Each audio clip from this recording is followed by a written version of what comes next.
So it's a very big day for the Emperor's own Imperial Guard, as now is the time for the 10th edition Codex for the Mortal Soldiers of Humanity. Let's talk through Codex Astra Militarum with 4 new regiments and a massive amount of datasheet changes, what's looking good, bad or scary.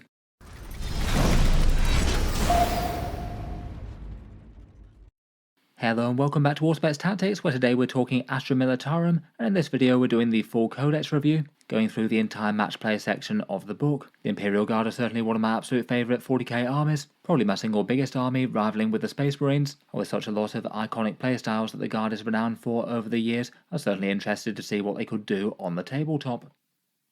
If you're watching this video early, then the first place that the Guard Codex is coming out in the Deathcore of Krieg army set, as with a lot of Games Workshop 10th edition releases being sold a bit earlier in a launch box alongside some new models, and then will be available individually, usually between 4 to 8 weeks later. It does mean there's a fair amount of new units in the book, with Games Workshop deciding to convert a few of the Forge World Krieg units into plastic as opposed to just send them to Legends. If you are looking to pick it up, there's a bunch of discount retailers links down in the video description. These ones help to support the channel as with any other Warhammer 40k purchases. And these are the times where those stores will have their box sets going live at. This will be for the pre-order within around about 24 hours of this video going live, going from Friday night to Saturday morning. A big thank you to anyone supporting the channel through these, it does help keep the videos coming. Getting into the contents of Codex Astra Militarum though, there's all the usual things that you'd expect in a Games Workshop Codex.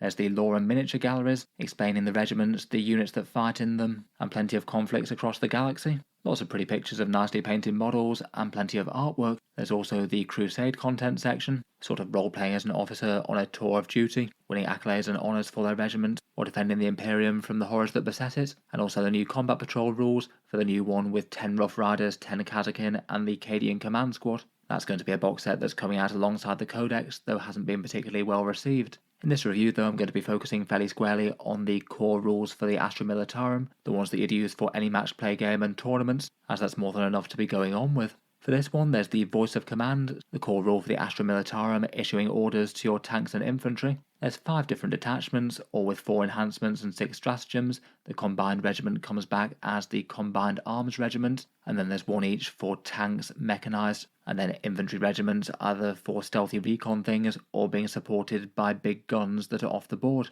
Then for datasheets, there's 64 of them, many new Krieg datasheets out there, and new ones for Rogal Dorn tank commanders, and separated ones for Kazachan command squads and heavy weapons. We have taken some datasheet casualties though, removing several older kits, ones that are no longer on sale, also the generic versions of infantry and command squads, which does feel a bit weird. It does seem likely that the remaining Forge World units will also be sent to Legends at some point when Games Workshop get around to updating things digitally, but they weren't in the Codex to start with. There is a big points cost section in the book, which I think is interesting enough for talking about the new units and things, though we don't 100% know exactly what the final points costs will be. That'll only happen when the digital update happens to the Munitorum Field Manual, and that probably won't be for a good few weeks yet at time of recording. They usually tend to drop it when the actual individual Codex release goes up for pre-order.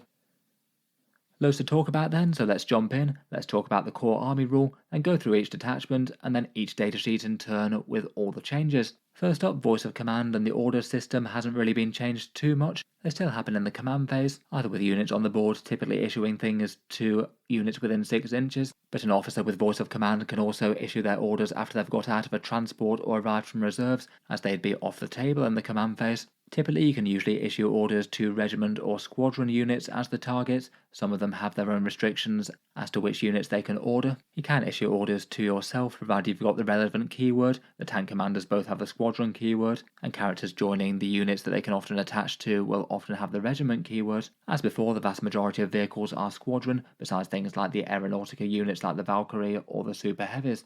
As before, Battleshock cancels order effects, and that does make the Astra Militarum perhaps more susceptible to Battleshock going wrong for them than some other armies out there. For the most part, the ordered mechanic isn't really changed too much. The only one small change in the wording of it is that only Astra Militarum models can gain the benefits of orders now, so any order benefits wouldn't apply to, say, some attached Inquisitors that might be able to join a battle line unit, for example. I'm not sure that was ever particularly powerful or anything, but I guess trying to ward off against unintended consequences maybe. The biggest changes to orders have maybe more been the amount of them available. In general, there seem to be a fair few more to go around. Lord Solar Leontus can still issue 3 of them, though now Ursula Creed can issue 3 as opposed to 2, and Lord Marshal Dreir also goes in at the top end of things, again 3 orders if he's got things in range to be able to. Otherwise, Gaunt's Ghosts and the Cadian Castellan now have 2 orders. The Cadian Castellan only had 1 before, and both the tank commanders, both the Lehman Russ one and the new Dorn one, can both issue 2 tank orders, which I think is a good change as it actually gives you more incentive to have them leading tanks around now and not just yelling orders to themselves. Otherwise, the command squads, the Commissar and the Tempestus Prime still just have 1. The actual orders themselves have all been kept 100% the same. There haven't been any changes since the original index for the Imperial Guard. In general, I feel like that's not really the worst thing in the world. It was a good system that worked well before, and the vast majority of them were useful, even if there maybe were a few staples and ones that felt a bit more situational. Move, move, move is often practically one of the best. An extra 3 inches means that you might be able to get towards midfield objectives and still deal damage, helpful for tanks gaining lines of sight, or Rough Riders trying to charge something. That's really quite a powerful movement boost, and you can still advance on top of it if you want some maximal guard sprinting. Fixed Bayonets gives you +1 weapon skill, a bit niche for the majority of guard units, but nice enough for Rough Riders and I guess Death Riders now too. Take Aim gives you +1 ballistic skill, and that one's usually a staple damage dealer one, great on pretty much everything for the Imperial Guard, and particularly good on big scary battle tanks where you want them hitting on 3s not 4s. First rank fire, second rank fire is maybe a bit more niche, improving the attacks of rapid fire weapons by 1. So basically that tends to be good for things like las guns, plasma guns, hotshot las guns and hotshot volley guns. The main issue with that one is that often you don't really care too much about las fire. It's maybe most meaningful on things like Scion squads or maybe Kazakin squads. We might have a whole bunch of melter and plasma and already have lots of other good buffs to things going on. Maybe Scion squads jumping out of Taurox primes could be one of the best targets for that, unless you just need to absolutely vaporize loads of light infantry.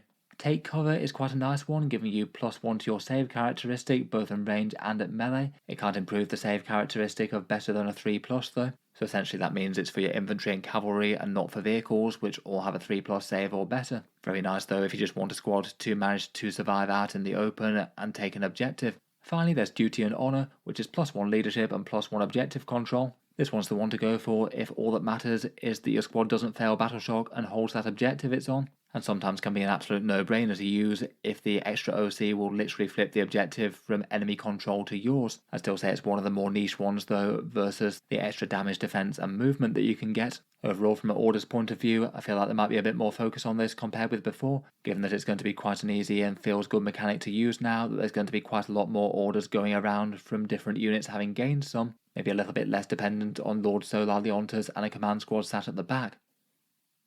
Orders aside though, and let's jump into the detachments. As mentioned, we've got 5 to go through, and we'll start out with the infantry supported by big guns that is the Siege Regiment. When I first heard the name for this one, I assumed it would be something to support all the guns on the board. Gotta have loads of artillery units, but indirect fire's often been a big balance problem for Games Workshop. Whenever it gets too good, it can kind of dominate and also cause a really not fun experience for the person on the other side of the table. So this time around they've decided to maybe anticipate that a bit, and rather than having a detachment that boosts the artillery, instead maybe more theme it on the infantry and more focusing on suppression fire from things off the board as opposed to actual damage dealing. I honestly think that that's a bit of a smart move really, as if they just had this detachment make artillery just massively powerful. They basically have to raise the points cost for all the artillery to reflect these detachment rules, so they'll be absolutely terrible everywhere else. In any case though, it means that what we get for the Siege Regiment is basically an infantry advance supported by a bunch of special rules. The core rule is called Artillery Support, and at the start of each battle round you choose one of these 3 options to help out your army.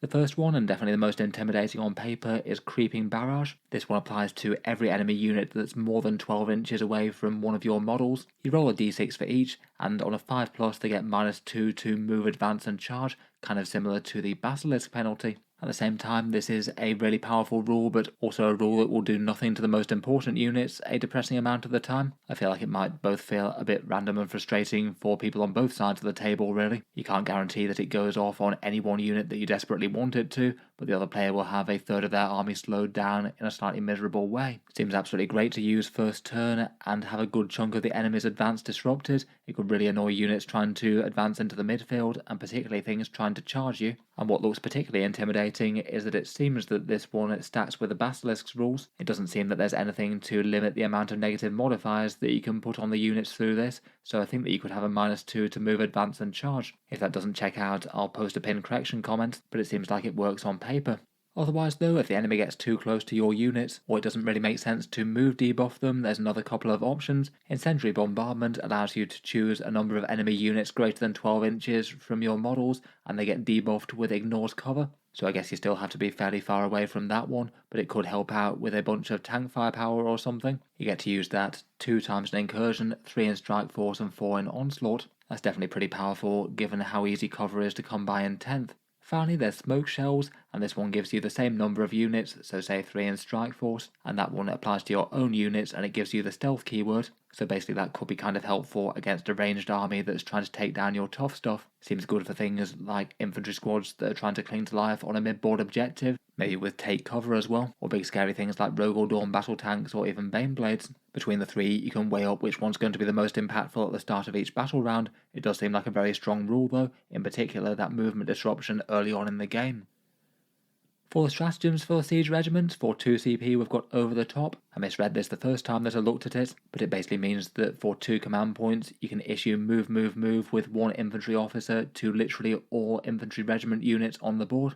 So 1 order and everyone gets plus 3-inch move, even if they're really far away from regular orders. That certainly feels interesting enough. Maybe could be a bit more justifiable as well with Ursula Creed on the table. It could mean that you could push a whole bunch of units right the way up the board to hem the enemy back and get a bunch of board control. I feel like there's a bunch of things that really want you to throw infantry onto the mid-board objectives. I do feel that might be a little bit at odds with the movement debuff, as when they get close enough, they're not going to get hit by that.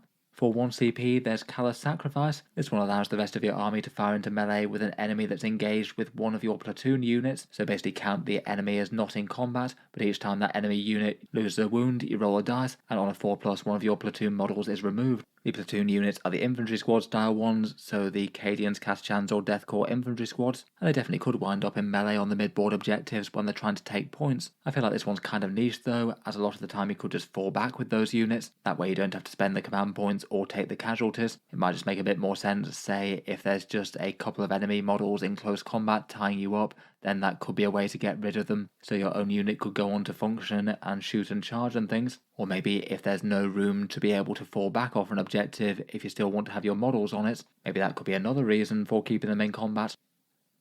For 1 command point, there's Minefield. When an enemy unit charges a platoon unit, they take mortal wounds on a 5+ for each enemy model in their unit, up to a maximum of 6. This one's sort of mid to low yield quite a bit of the time. If they had a 10-man squad charging you, I guess that's 3 mortal wounds, which isn't awful, at least with average rolling at any rate. I guess it probably is going to have the most impact if it actually matters that that model dies, and then that saves some models in your squad from being slain. I feel like that's going to need to be the right enemy unit charging you to bother using it though. It might be highest yield if you get charged by a unit of 20 orcs or similar though, I guess. For 1 CP, there's Furious Fusillade, and this one's actually a fairly nasty damage buff for a platoon unit, getting you +1 attack with all of your ranged weapons against an enemy unit within half range. That really seems quite solid to me. It means that you get 3 attacks with las guns or plasma guns, and you could be combining with an order like Take Aim or first rank fire, second rank fire. And potentially even better for one-shot weapons, things like snipers or grenade launchers. They'd enjoy that quite a bit too. If you've got a 20-strong infantry block with a command squad, then that does seem to be quite a powerful damage dealer stratagem if your opponent lets you use it.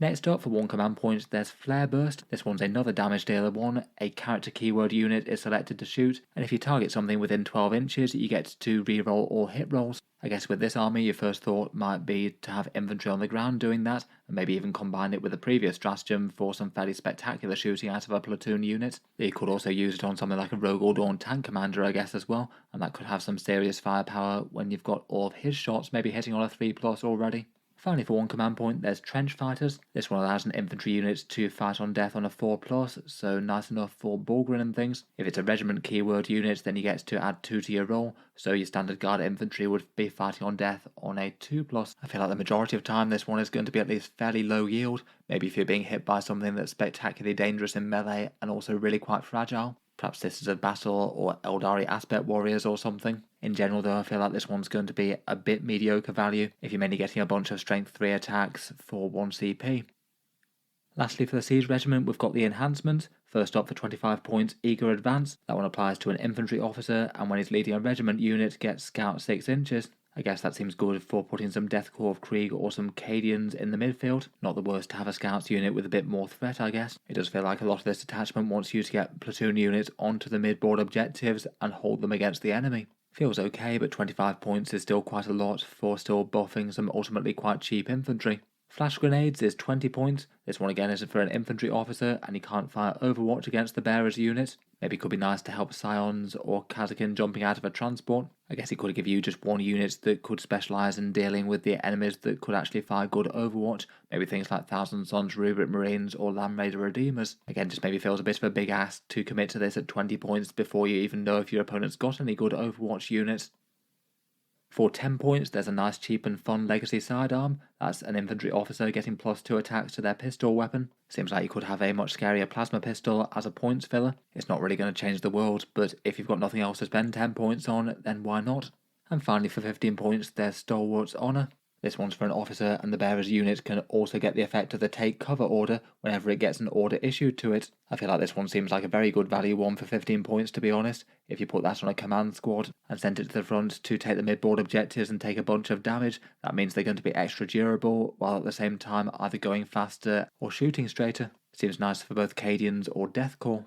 Overall, the Siege Regiment seems to be a bit of a grim attritional affair, throwing loads of guard units into the midboard. It does feel like it's a bit of an odd mix of rules between the big core rule for slowing down the enemy, but then also wanting to make your infantry squads go as fast towards them as possible. It feels like this one could be an okay one for Horde-style guard though, a bunch of 20-strong platoon units maybe, led by characters, initially penning the enemy back between their move debuffs and then hopefully body blocking them with a bunch of guys rushing up, and if the enemy charges and destroys one squad, maybe being able to step up with the next one and hit them really hard with some of those powerful damage stratagems. I'm sure the creeping barrage will be really quite irritating to fight against though, particularly for melee armies.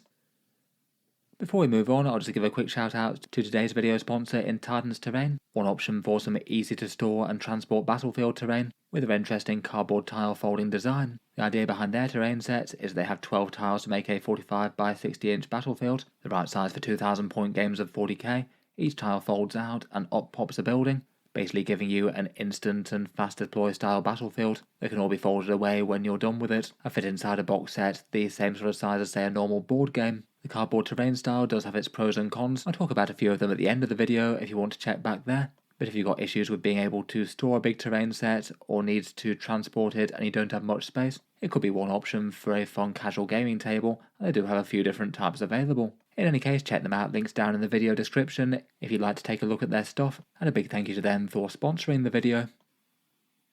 Moving on though, and let's get into the second detachment, which is the Recon element. This one's another fairly foot guard focused one. The sort of lore and background of it feels kind of Tanith in its nature, scouting out the enemy and using stealth camouflage and subterfuge to be able to bring them down. The majority of the rules are fairly infantry focused, though they do have some things for walkers and cavalry, a few sentinels and riders supporting the infantry advance. The core rule for this one is basically a counter-shooting one called Masters of Camouflage, and all regiment keyword infantry, cavalry and sentinels get cover basically all the time, even if they're out in the open. And if they already happen to have the benefit of cover, they also get a +1 to their saving throw to a maximum of 3+ there. So that means, say for example, you could have 5+ save guardsmen getting the benefit of cover for a ruin, and they'd effectively have a 3+ armor save against enemy shooting if they had no AP, and still get some pretty impressive saves otherwise. Similar to the last detachment, that is going to be pretty handy if the opponent's trying to scrape a huge amount of guardsmen off an objective that they want to take. It's quite nice for sentinels getting cover out in the open as well, that will help them survive a little bit longer,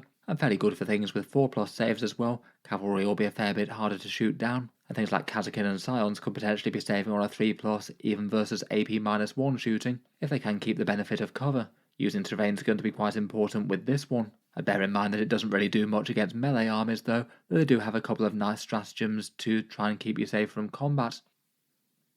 For stratagems, first up for 1 command point we've got Courageous Diversion. The idea of this one is that an infantry or mounted unit jumps to the front of your army and distracts the enemy from being able to shoot anything but them. You use it at the very start of your opponent's shooting phase before they've declared any targets or anything. That infantry unit that you've chosen gets a 6+ feel no pain, and while this unit is the closest eligible target to enemy units, those units are -1 to hit. That seems to apply whether or not they're shooting at the unit in question or other units in the army, so I guess the incentive is to try and wipe out the unit that's making the Courageous Diversion, and then the rest of their guns won't be debuffed. As it goes, it feels like this one could certainly have enough value. Ideally, if you had your units taking the benefit of cover and getting unusually high saves plus that feel no pain and a -1 to hit, it's going to take far more firepower to wipe out that guard infantry than it otherwise would, and if they fire elsewhere, at least they'll be -1 to hit with a good bunch of stuff. Again, doesn't do anything against melee armies, but really does mean that this army can be really quite painful to shoot down. For 1 CP, we've got one called Scramble Field. You do this one at the start of the opponent's reinforcement step, and enemy reinforcements can't arrive within 12 inches of the unit that you've nominated. You'd really have to anticipate the opponent's moves correctly though. If it turns out that they had no intention of deep striking anywhere near you, then that's a good way to just waste a command point, and if you're playing it properly, then you'd have to do this before you've seen where any enemy units are thinking about deploying. You're not really supposed to know that information. I guess you could have a unit ranging out the front of your army and maybe block off a huge wall of deep strike if that's going to be a big factor in this game. Or you could have Ursula Creed basically do it for free for her free stratagem, and maybe have that on a big 20-man unit somewhere at the back of the army. I guess that could be a good way to screen out a lot of ground if you felt like it. Next up, for 1 command point, we've got Scouting Outriders. That one allows a unit of sentinels or a mounted unit to return to reserves, provided they're within 10 inches of a board edge and not within engagement range of the enemy. Return to reserve stratagems are generally pretty powerful. You can use them to get around behind the enemy army, potentially popping up to do behind enemy lines or other fun stuff. I would say it's not really generally going to be a great one for actually delivering damage. The Rough Riders or the Death Riders would have to make a 9-inch charge, which isn't very likely, and the Sentinels don't exactly hit all that hard to begin with. It maybe feels a tiny bit low yield as well, in an army where you could have Gaunt's Ghosts or a Calidus Assassin or even both of them jumping on and off the board to do secondaries. Though I guess compared with them, this will be one way to get a lot more force to one area of the board that's unexpected. Still feels like it could be worth it though. I guess given Lord Solar gets the mounted keyword as well, if he's attached to an infantry unit, you might be able to use it on a command block where he's been hiding on the home objective for a while. Maybe making an appearance in the enemy deployment zone in the late stages of the game could be a crafty way to do a secret mission. For 1 command point, there's Crack Shots, which is 1 platoon unit getting precision in the shooting phase. That's not awful, but you will need a fair few special weapons in range to have a good chance of killing the character. Maybe if they were already injured from something, perhaps some other snipers. In the right situation though, I think that could be good enough. If there's an enemy character that's just got massive value but also isn't very hard to kill. Finally, for the last 2 stratagems, these are the sort of counter-charge ones. For 1 command point, there's Draw Them Out. This one's a nice reactive move for a platoon unit, so again one of the more standard infantry squad variants there. A fairly normal one where if the enemy moves within 9 inches, you get to do a 6-inch normal move. As ever, this could allow you to hide behind terrain or just back 6 inches away if the enemy was trying to charge you, and a lot of the time if it leads to saving a unit that otherwise would have died, a great use of a command point. Finally, for 1 CP, there's Tanglefoot Grenades. This one's a -2 to charge, declared at the start of the charge phase, so before any charges have been declared or rolled. But I guess you can often see if an enemy unit's clearly going to queue up for a charge on your infantry unit. It's not cumulative with any other negative modifiers to charges, so I guess things like Basilisk. I feel like this one isn't always going to be one that you'd want to go for, but say if you had an enemy that was about to charge you at around about a 7 or an 8-inch distance, I feel like they could often be worth the command points, changing a charge that's really quite odds-on or achievable into one that's really not that likely, and maybe dissuading your opponent from even bothering to use a command point to re-roll it. Between these two and the core detachment rule, it feels like the infantry might just be a bit frustrating to be able to destroy both at range and in melee. Finally, for the enhancements, first up we've got Guerrilla Honours for 30 points. This one's an infantry officer one, and he gets to redeploy 3 infantry units, putting them into strategic reserves if you want to. It's not terrible, though it feels a bit low yield on infantry units, I think. Things like that tend to be a bit more impactful for gaining first lines of sight on things like big tanks and damage dealers going against each other. Often with sprawling infantry companies, there's maybe a bit less value in repositioning a few of them unless you really wanted to go all down one flank or something like that, or react to something that the opponent's done. At 30 points, I'm not particularly convinced by it. For 10 points, there's Scare Gas Grenades. Sounds frightening to be hit by those. Again, this is an infantry model one, and it allows you to force a battle shock test on a non-vehicle, non-monster unit within 8 inches at the start of any phase. This one does seem actually quite interesting, given that you could have it on a mid-board skirmishing squad, and potentially use it to battle shock an enemy off an objective, even if it is a slightly low chance. I think for 10 points as a points filler, that one seems alright, though it is only once per game, and a lot of times it'll do absolutely nothing. Next up, for 5 points, there's Survival Gear. This one's infantry only, and it gives scouts 6 inches to the bearer. I guess this one's designed so you could have unusual things accompanying, say, a squad of Cadian Kazakin, Kazachan jungle fighters, or Deathcore combat engineers. perhaps things like a Primaris Psyker or a Cadian Castellan. Feels like the Castellan alongside Kazakin could be a reasonable enough choice, giving them another shooting boost and the ability to fall back and shoot. This one does seem kind of niche that you want to bother with it at all, unless you had a burning desire to attach some characters to something that could scout. Finally, for 25 points, there's Tripwires. It's an infantry model only, and basically gives the enemy a chance of being -1 to hit. You roll a dice and they get it on a 4+, anytime they end a normal move, fallback, or charge or advance move, anywhere within 9 inches. It's only a 50-50 chance to trigger a -1 to hit debuff. A lot of the time that's not going to be all that meaningful, and your squad might just get wiped out anyway. I feel like 25 points is a bit too much for that one really, though it definitely has a bit of fun factor. Overall, for the recon element, I feel like it definitely has some interesting stuff. Perhaps the biggest thing is just having infantry units that are going to be unusually annoying to remove. Enemy shooting won't be anywhere near as effective if they're shooting at guardsmen that have effective 3+ saves, and a few of the other bits seem quite nice as well. The reactive move is a good one, and return to reserves for sentinels and cavalry is alright, and maybe a little bit less sold on the enhancements being particularly great though. I feel like for this one you'd probably want to have a bunch of infantry and cavalry and things skirmishing in the midboard, and the stratagems would all support those, but I think you'd probably still be best off to have a good contingent of tank damage dealers and things to back them up. It'd just be a bit of a different way of playing guard, where you still have the damage dealers and still have plenty of infantry, but the stratagems and support go on the infantry more so than the tanks, and the real focus is eking out those victory points. Perhaps the biggest issue for going too heavy on the infantry might be that they're just not really all that great at killing tough stuff. There's not really anything much that boosts your damage output here, and they'd basically be dependent on their datasheet rules. Next up, we've got the updated index detachment in the Combined Arms Regiment. This one's the slightly tweaked name for the Combined Regiment. The detachment rule on most of the enhancements are fairly similar, and it has been a detachment that's had a whole load of success. Guard have been a pretty powerful army in recent times, and for this version of it, the core rule has stayed the same. Most of the enhancements are similar, though quite a lot of the stratagems have either been tweaked or replaced. It does maybe feel like the stratagems are maybe a bit over-fixated on orders now, maybe a little bit more than they really need to be. For the core rule though, it's still the updated one that we got from the summer 2024 balanced data slate. Regiment units are boosted by getting lethal hits at range against non-monsters and non-vehicles, so mass fire like lasguns and special weapons occasionally get a flurry of auto wounds against infantry and bikers, and then squadron units get lethal hits at range against visible enemy monsters and vehicles. That fits pretty well with their role, given that tanks are usually the things that are going to be trying to destroy tough stuff. It can help out a bit weirdly for things like, say, chimeras getting more auto wounds than you might expect, and it's perhaps particularly stand out for things like multi-melter sponsons, where auto wounds are great for those, and any other mid-strength fire more generally. I feel like this one, as before though, is a bit unfortunate for the Guard super heavies. They won't exactly enormously stand out before they lost access to the rule, but they still don't have either the regiment or the squadron keywords, so now still can't access the main detachment rule for the more general purpose regiment. It's also no good for artillery firing indirect anymore. Both parts of the rule say that you have to be able to see your target, so unless you can directly fire with the artillery, you're not going to be getting lethal hits there. Overall, I'd still say it's a really powerful detachment rule. Direct shooting damage buffs are generally exactly what the Guard wants. I feel like lots of people are still going to be playing this detachment.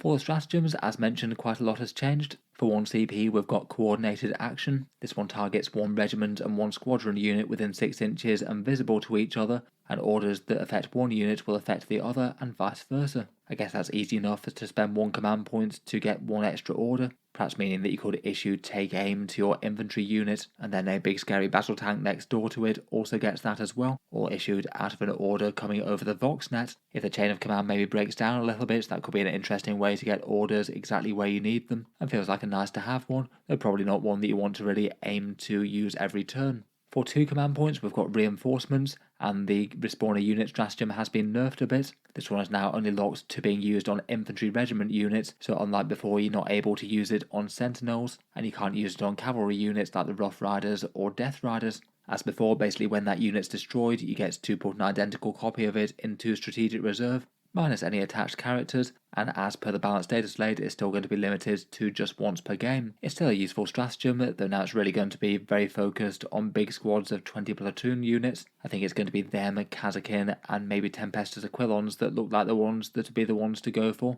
though I still think that that's a stratagem that you'd absolutely want to try and make use of at some point over the game. Having another 20 OC2 guys turn up to threaten an objective that the opponent otherwise might have controlled is usually going to be well worth the 2 CP. Kazakin could also bring a whole bunch of special weapon heat to the party as well in a similar way.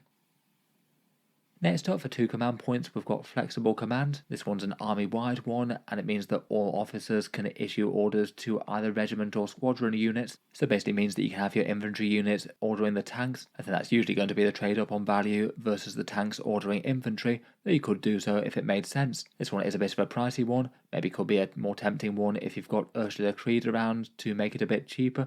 I feel like this would have been a bit higher value pre-Codex potentially. Now that tank commanders can issue orders to 2 different squadron units, it just doesn't really feel like there's quite as much of a shortage of them, and particularly if you still happen to have Lord Solar in the army. For 1 command point, there's been a big change to Fields of Fire. Previously this was 2 CP and it was an AP debuff, 1 unit shooting an enemy, and then for the rest of the phase, all the other units that shot it would get an AP -1 boost. It now costs far less at 1 command point. It doesn't need any setup with a unit shooting your target, but now it only affects 1 regiment unit and 1 squadron unit. They both shoot at the target and they both get AP -1 better when they shoot. I feel like there's definitely going to be targets where that is going to be well worth it on. Anything with say a good 3+ save or better in cover, and the vast majority of your tanks or special weapons would thank you for that. It feels like it might be highest yield on maybe something like a Rogal Dorn tank, combining fire with some special weapons from Scions or Kazakin maybe. That feels like one of the ways to get the highest yield out of it. I guess maybe it could be one that Ursula Krieg could help out with too.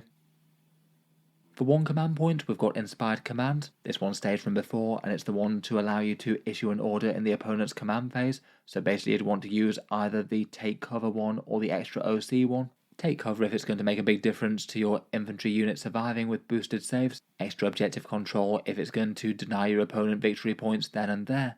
Maybe a little bit on the niche side, but at least theoretically pretty powerful to be able to push a big blob up the board really fast with move, or have them shoot better with take aim, and then spend 1 command point to go into durability mode when the enemy comes to do damage to them. Finally, for 1 command point, we've got one called Stalwart Protector. This one targets a vehicle unit and it can give other infantry units the benefit of cover, sort of like it was a terrain piece or ruin. Any infantry models that are at least partially obscured from one model shooting get the benefit of cover, maybe in a similar sort of way to the Baneblade special rule. I feel like this one's quite a fun and fluffy one for the combined regiment. It does go with the theme of infantry and tanks working together, but I just don't really think it's all that strong in practice. Cover's not really the hardest to get in 10th edition, and infantry maybe aren't quite as critical to get it on as vehicle units perhaps. And if the tank or vehicle just gets shot down first, then you might get no value from it. Overall, I just can't really see this one being used all that much. A few of those have replaced ones that were there previously. The big 2 command points -1 damage one has been moved to the Hammer of the Emperor tank detachment, and the Expert Bombardiers one has just gone. Overall, I'm still not sure it's the best stratagem section in the world really. Reinforcement still seems well worth using though. You just have to be a bit more choosy about your targets and make sure that you have some of them to do that in the list. And Fields of Fire is still usable, just maybe not quite as game changing as it could be before. I feel like the order ones are generally not really super high yield given that it's not too hard to buy them in. Though to be honest, most of the combined regiment stratagems before were really not good at all, so it's not exactly like they've gotten worse. Finally, for the combined arms regiment, we've got the enhancements. The Death Mask of Elanius is here and the same. 10 points for a -1 objective control to the bearer's unit when they're battle shocked as opposed to being OC 0. This one feels like a points filler and could be alright on a troops unit, just so you basically know an infantry unit would always hold the points even if they fail leadership. For 20 points there's Drill Commander here, which is unchanged. This one's an officer only, and while he's leading a unit, if the unit remains stationary they get a critical hit on a 5+, so that could translate to lethal hits if you're shooting enemy infantry or mounted and things, and potentially could also trigger sustained hits as well on 5+ for Arcadian Castellan. The main issue with that one is that you just rarely ever really want to stay static with infantry. They generally have to move to get in range or get line of sight, and the enemy might just shoot them if they're setting up for big damage in some way. As a result, it's just not really all that great in practice. Much better than that is the ever-reliable Grand Strategist. 15 points for an officer to be able to issue 1 more order. I feel like that's very reasonable to be able to buy 1 more in, particularly say for a command squad to be able to issue another order over the Voxnet. As mentioned though, a few more characters gained a few more orders after this, so it's maybe not quite as massively critical for say tank commanders as before. Still not bad though.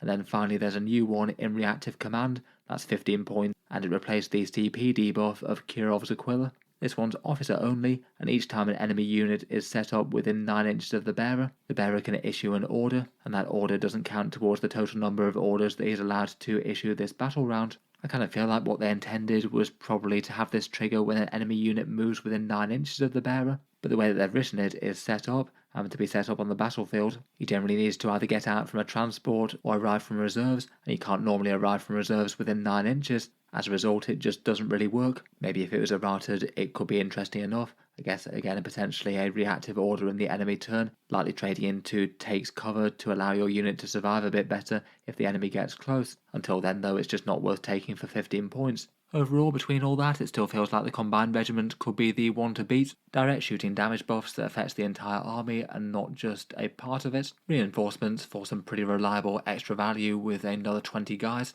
And Fields of Fire seems pretty reliable and easy to use for extra damage where you need it, even if it has changed quite a bit in scope compared with where it was before. Next up, let's move on to some tanks. We have the Hammer of the Emperor detachment, the tank-themed Imperial Guard force, and for this one it's got a bit of a feeling of a Talon-themed regiment perhaps, or very focused on armoured units moving very, very fast. I must admit the core rule for the regiment is a bit of an underwhelming one in my mind, and basically feels like it's serving as an enhancement to one of the stratagems that you can use with it, as usually you don't really want your tanks to be advancing about the board, otherwise they'll lose their shooting. The core rule for Hammer of the Emperor is called Iron Tread, and it basically means that squadron units advancing can automatically move 6 inches and move within engagement range of enemy units when you advance, though you can't move over enemy units or anything like that, and you can't actually end your move within engagement range, but I guess maybe it reduces enemy screening potential just a little bit. In itself, it's not really the most powerful rule in its own right, as you're rarely going to want to advance to give up the firepower if you've got a choice. I guess it could just matter from time to time if you really needed to zoom a unit all the way to an objective or something like that, or if you were trying to have a squadron unit zoom all the way from one set of cover to another. I guess both of those could help out a little bit, but for the most part it's going to be kind of niche. It feels like this is more of an upgrade for the stratagem in the detachment that allows you to advance and shoot. So basically with that stratagem it means that you can move 10 inches, advance 6 inches and still shoot, potentially with move as well to go a big 19 inches. So that means that you could get one very swift tank in your army gaining some very unusual lines of sight, pressing forwards towards the enemy super aggressively. I think it's maybe a little bit feels bad to have an army rule that isn't really going to be in effect for the vast majority of your units though, and certainly to my mind this one's far less impactful than the lethal hits that you get against monsters and vehicles that the Combined Regiment still gives you. That still applies to all of your squadron units.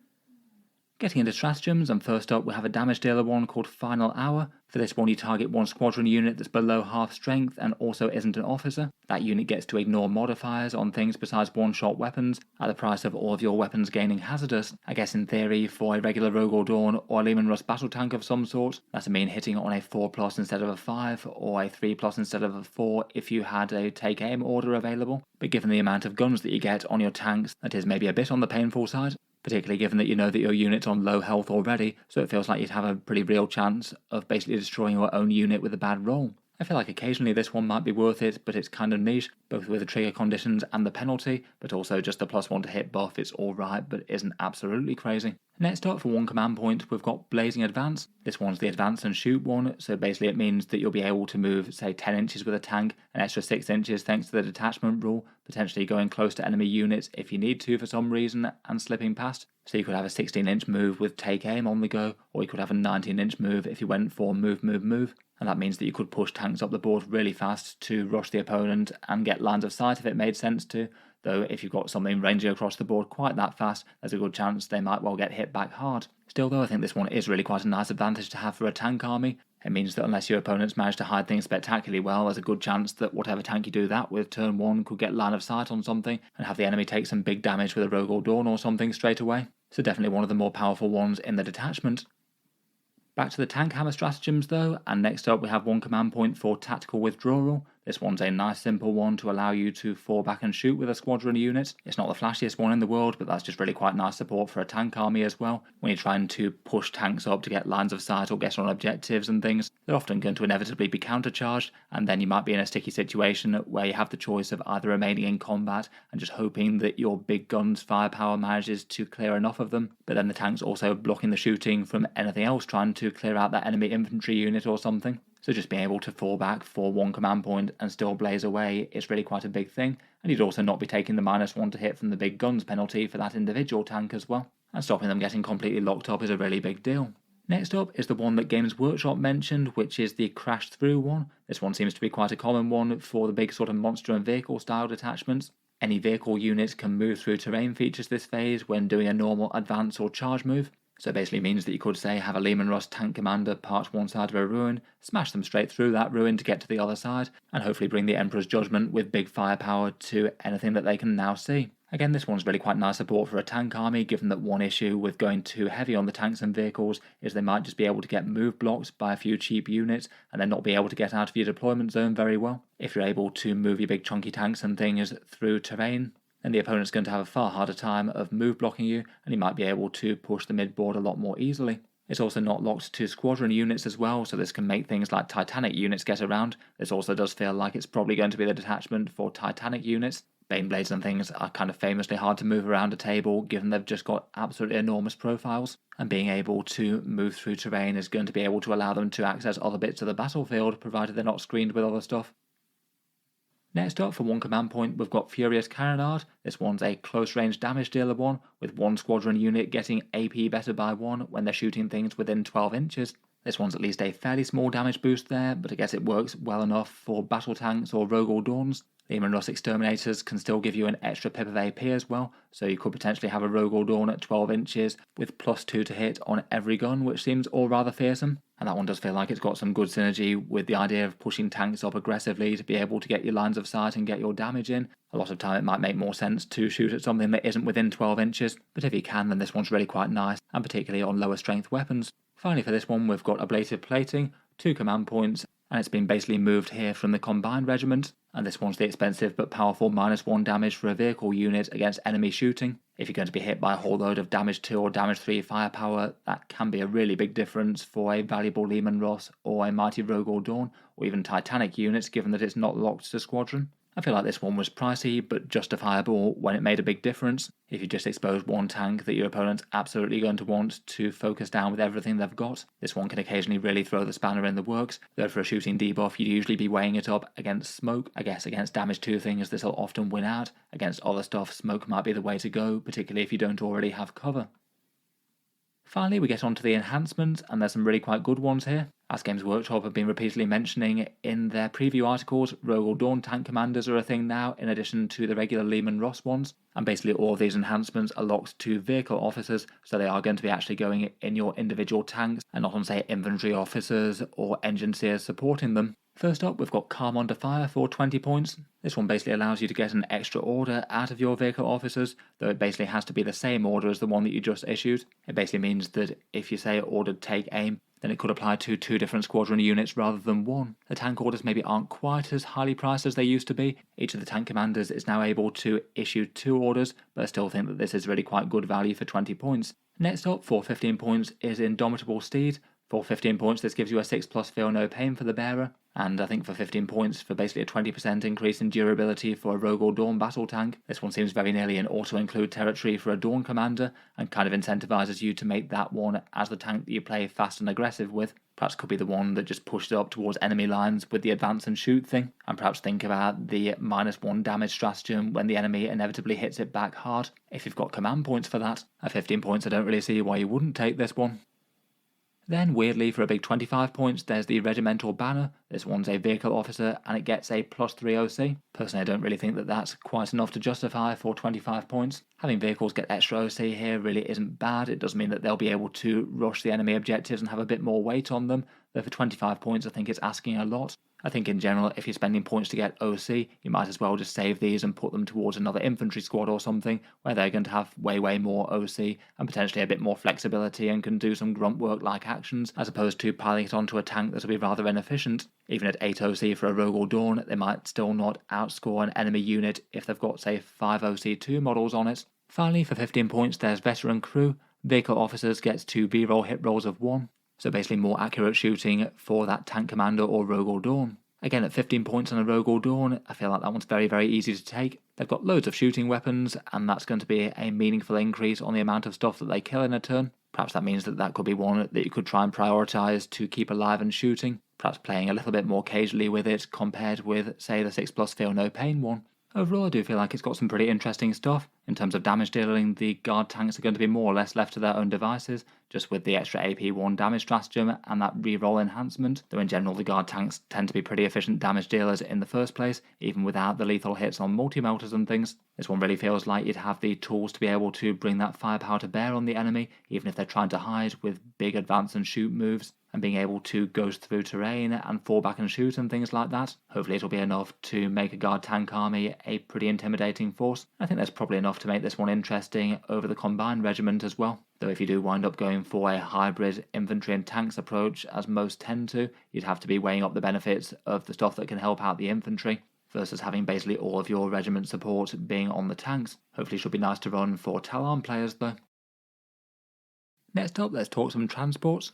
Getting into the Mechanised Assault Detachments rules, and this one's the transport-themed one for Astra Militarum Armoured Fist regiments. All the buffs basically focusing across transport vehicles and infantry units that can get in and out of them. The core rule for this one is appropriately named Armoured Fist, and it's basically a boost to infantry damage dealing when they get out of transport, giving them a +1 to the wound roll with their ranged attacks. It's fairly simple and effective, this one. It'll be pretty helpful with things like mid-strength special weapons, like say melter guns, plasma guns, and grenade launchers, and certainly doesn't hurt to have on lower strength weapons like las guns or hotshot las guns either. Compared with say born soldiers though, where you get a whole bunch of lethal hits, it is only going to be a rule that affects some of your army some of the time. It does really put the emphasis on going really quite heavy down the infantry and transports route, as if you go really quite balanced with a bunch of other tanks and infantry on the board, you might just have been better off with the combined regiment rule. The stratagems work quite well with this one though, with a few ways to get back in transports and potentially trigger this all over again. In general, it feels like the detachment that's probably going to be most helpful for things like, say, infantry squads with special weapons,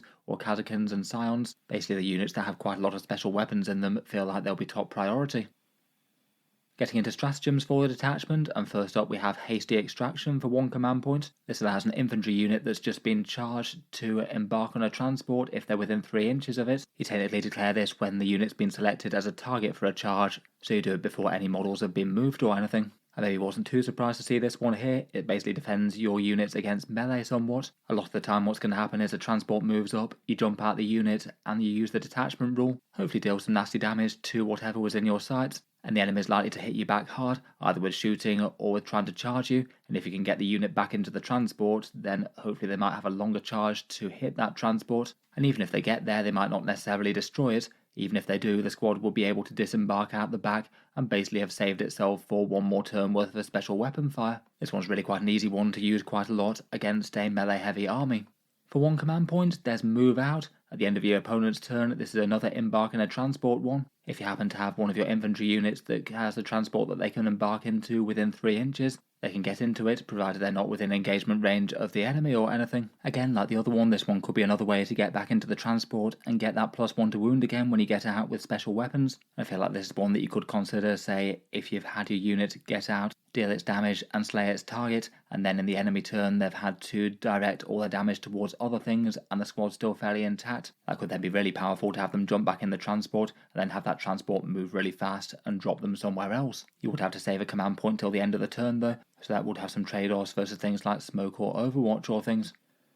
Onto the other Mechanised stratagems though, and for 1 command point we've got Swift Interception. This one's a reactive move one for a transport, and it triggers when an enemy unit makes a normal fallback or advanced move that ends within 9 inches of one. I feel like reactive moves are usually quite powerful. I'm just a little bit suspect as to whether or not transports are really going to be the most powerful thing to do it on.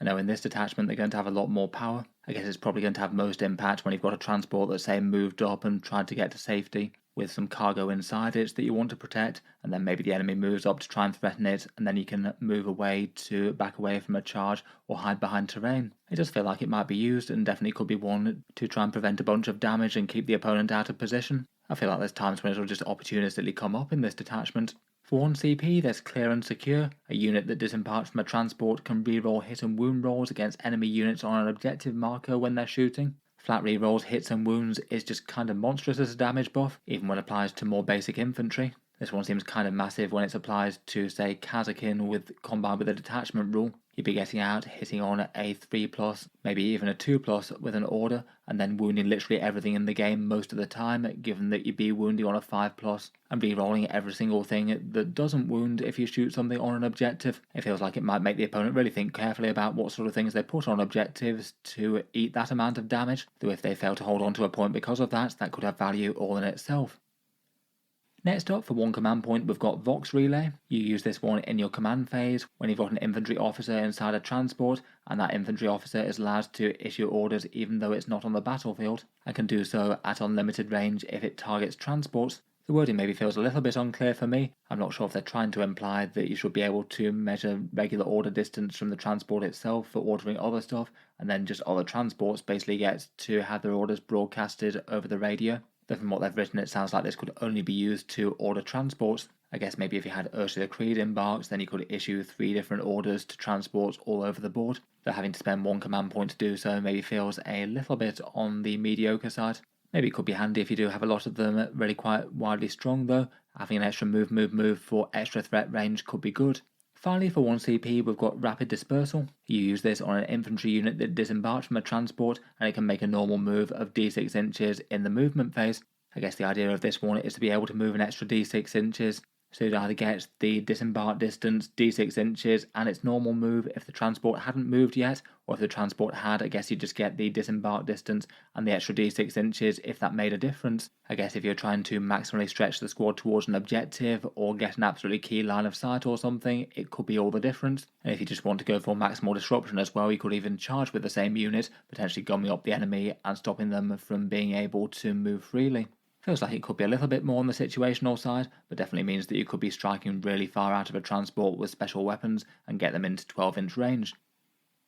Finally, for enhancements for the detachment, for 15 points we've got Bold Leadership. This one's a sticky objectives type rule for the bearer's unit or the transport that they're embarked in. If you can control an objective marker at the end of the command phase with the bearer or their transport, then it becomes yours for the rest of the game until the opponent can take it back and have more objective control than you at the start or end of any turn. I think for 15 points this one's really quite a nice one. You could potentially have it on a transport that rumbles up behind terrain and parks on an objective and just be an annoying thing to remove. If the opponent pops it, then you might get a squad out to be able to stay on the objective anyway and have far more OC there, and if they don't, then you can potentially go on to strike out and deal damage next turn.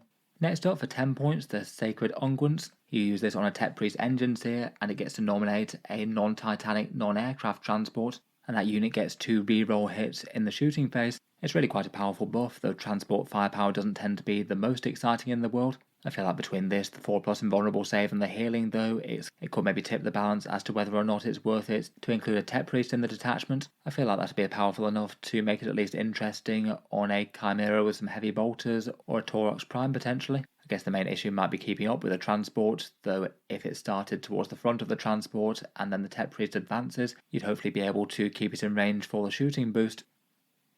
Next up, for 20 points, we've got Smoke Grenades. This one's for an infantry officer only, and the bearer's unit gets stealth and cover while they're wholly within 3 inches of a transport vehicle.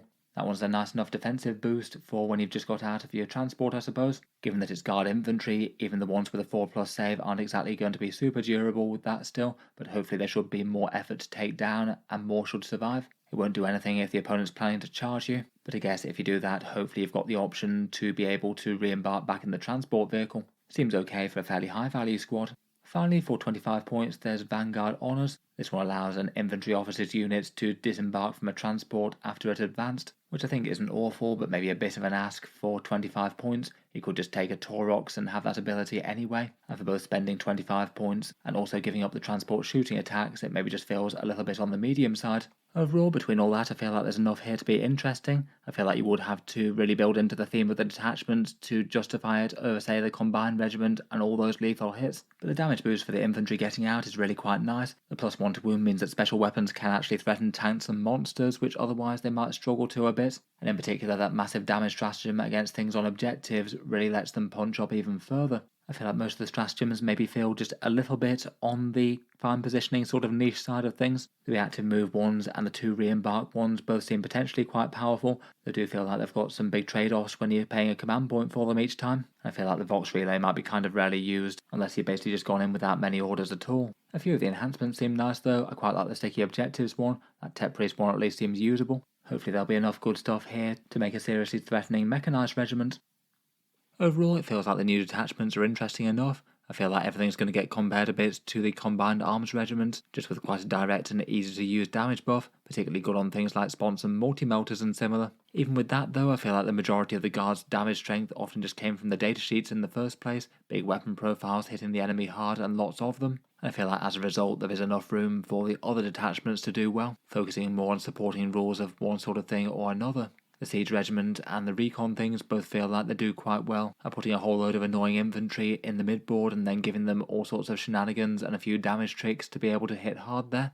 And again, they could still be very well supported by a bunch of tanks in the backfield. The Hammer of the Emperor entirely focuses on making sure the tanks can be bringing their big guns to bear, even if it doesn't really give them that much extra damage of the guns. I feel like on more close-range competitive tables, that might be the most important thing. I suspect that we'd see at least a fair few people trying that one out. The Mechanised Regiment definitely feels like it has some big damage punches as well. Maybe adding some of the biggest and scariest threats out of any of them, though they will be really quite fragile once those elite infantry are exposed. Finally, the Bridgehead Strike detachment took a really big nerf when the Scions aren't able to deep strike anymore, which I will talk about a bit more in a second. I can't help but think that that one's probably going to fall off a bit given that. Overall, feels like it'd be an interesting time for the Guard though. I do suspect that probably the majority of people will still find the Combined Arms Regiment as the best one for them if you've got a fairly even mix of a whole bunch of different elements. Though I think if you really build for the playstyle of most of the others, you could make them work. The Siege one and the Recon with lots of focus on board control infantry doing objective things, and then tank or transport spam with a bit of support for the other two.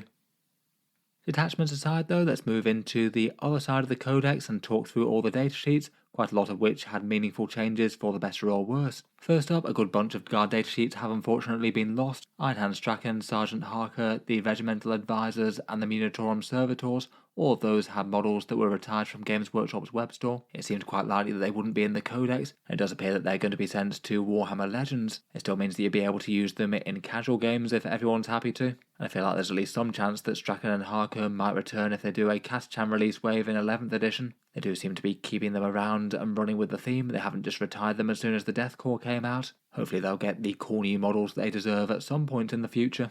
Otherwise, the Forge World Imperial Armor rules are probably worth mentioning as well, given that Games Workshop has basically entirely stopped selling the Astra Militarum Forge World range, which used to be absolutely enormous. Again, like the rest of the Forge World units for 40k, they'll probably be moved to Legends when the Codex comes out or sometime in the interim. Again, still very much playable outside tournaments that will basically be ignored for balance purposes. From maybe a pure army strength perspective at the moment, the Death Corps of Krieg Marshal and his 5+ Feel No Pain I think will be sorely missed. The Cyclops Demolition Vehicle and the Rapier Laser Battery both could be interesting, very small unit disruption things, and the Earthshaker Carriage and the Medusa Carriage were both an interesting enough mix of a bit of solid artillery damage and also handing out the Earthshaker rule, though I guess we do have the spiritual successor to them in the new Death Corps artillery team.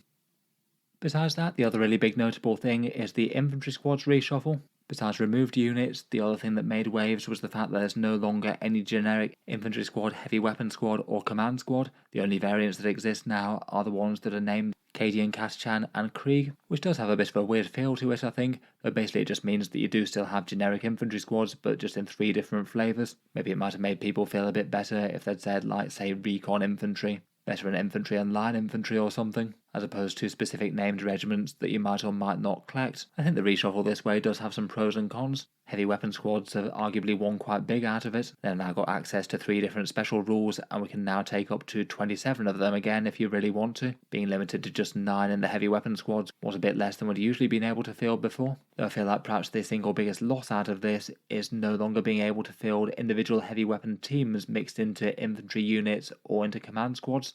Quite a lot of Guard players have had their army set up like that. I guess you need to do a bit of rejigging to have them fielded as their individual squads now. But it perhaps feels a bit of a shame for the infantry not being able to take a las cannon or two if you did want to try and make a foot guard build work. Genuinely having a couple of embedded las cannons with a few buffs on them could actually make quite a lot of difference with engaging tough stuff. In general, I feel like for my guard army it's hardly the end of the world. I think the best practical way to do it is to just take your own models and then to use the datasheets just for the war gear options pretty much. I routinely run Macadians as all 3 variants and just make sure that the actual war gear that they're equipped with matches the war gear of the squad that they're representing, and they're also visually distinct in some way. As well as the losses though, we've also gained a whole bunch of datasheets. Tempestus Aquilons are in the Codex for the first time from their digital datasheets, and the Ratlings had their datasheet updated to the new Kill Team one. We've got lots of new Krieg models with Lord Marshal Dreir, the Death Riders of Krieg, the Artillery Team, Combat Engineers, and then the Krieg versions of the Command Squad and Heavy Weapon Team. There's the new Rogal Dorn Tank Commander, meaning that you can now field 6 Dorns on the table if you want to. And then while the generic versions have gone away, technically we've gained a Kaschan Command Squad, Kaschan Heavy Weapon Squad, and Cadian Heavy Weapon Squad. The Cadian Heavy Weapon Squad is functionally identical to the old generic one, it's just been renamed. At least it means that Guard are one of the codexes that have gained datasheets as opposed to have lost them going into the codex, at least for the main book. Before we jump into talking through them, I'll just quickly have a word on points. I feel like a good amount of people don't understand exactly what goes on with 40k codex points, and admittedly it's not really super obvious if you're new. Basically in 40k codexes, the printed points section in the back of the book is a bit of a placeholder. The actual points that are official in-game tend to come out in the digital Munitorum field manual, and Games Workshop only update that when the book goes on sale individually, so say not in a launch box like the Krieg one. It means there will be a bit of a lag time between actually knowing the rules for the codex and finding out the initial points for them, and in general if there haven't been massive datasheet rewrites, most units tend to stay at least fairly similar to their previous set of digital points if they had one. Usually the most helpful thing that the points section that's printed in the codex is good for are for things like points cost for the enhancements, which I talked through, plus any of the new units, of which Guard had quite a lot as we mentioned. Games Workshop will likely update the digital points later in February or March when the codex comes out individually. I'll certainly cover those in a future video on the channel. Until then though, we won't 100% know exactly how strong the units are, but we can get a good idea of how they function.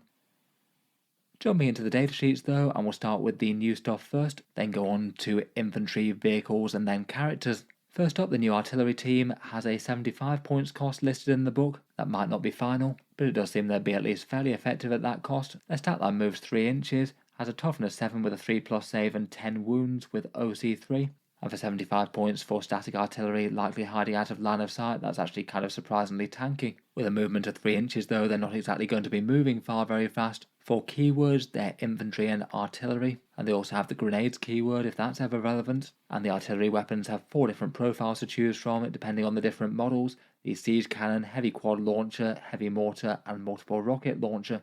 To be a bit reductive, the siege cannon feels like the good one really. All the profiles are ballistic skill 5+ with blast, heavy and indirect fire and a 48-inch range. The siege cannon just hits the hardest out of them and still gets plenty of shots. D6 shots at strength 12, AP 2 and damage 3. Quite solid against vehicles and Terminator equivalents, as well as being alright against lighter infantry too. The heavy quad launcher gets 2d6, strength 5, AP 0 and damage 1 shots with twin linked.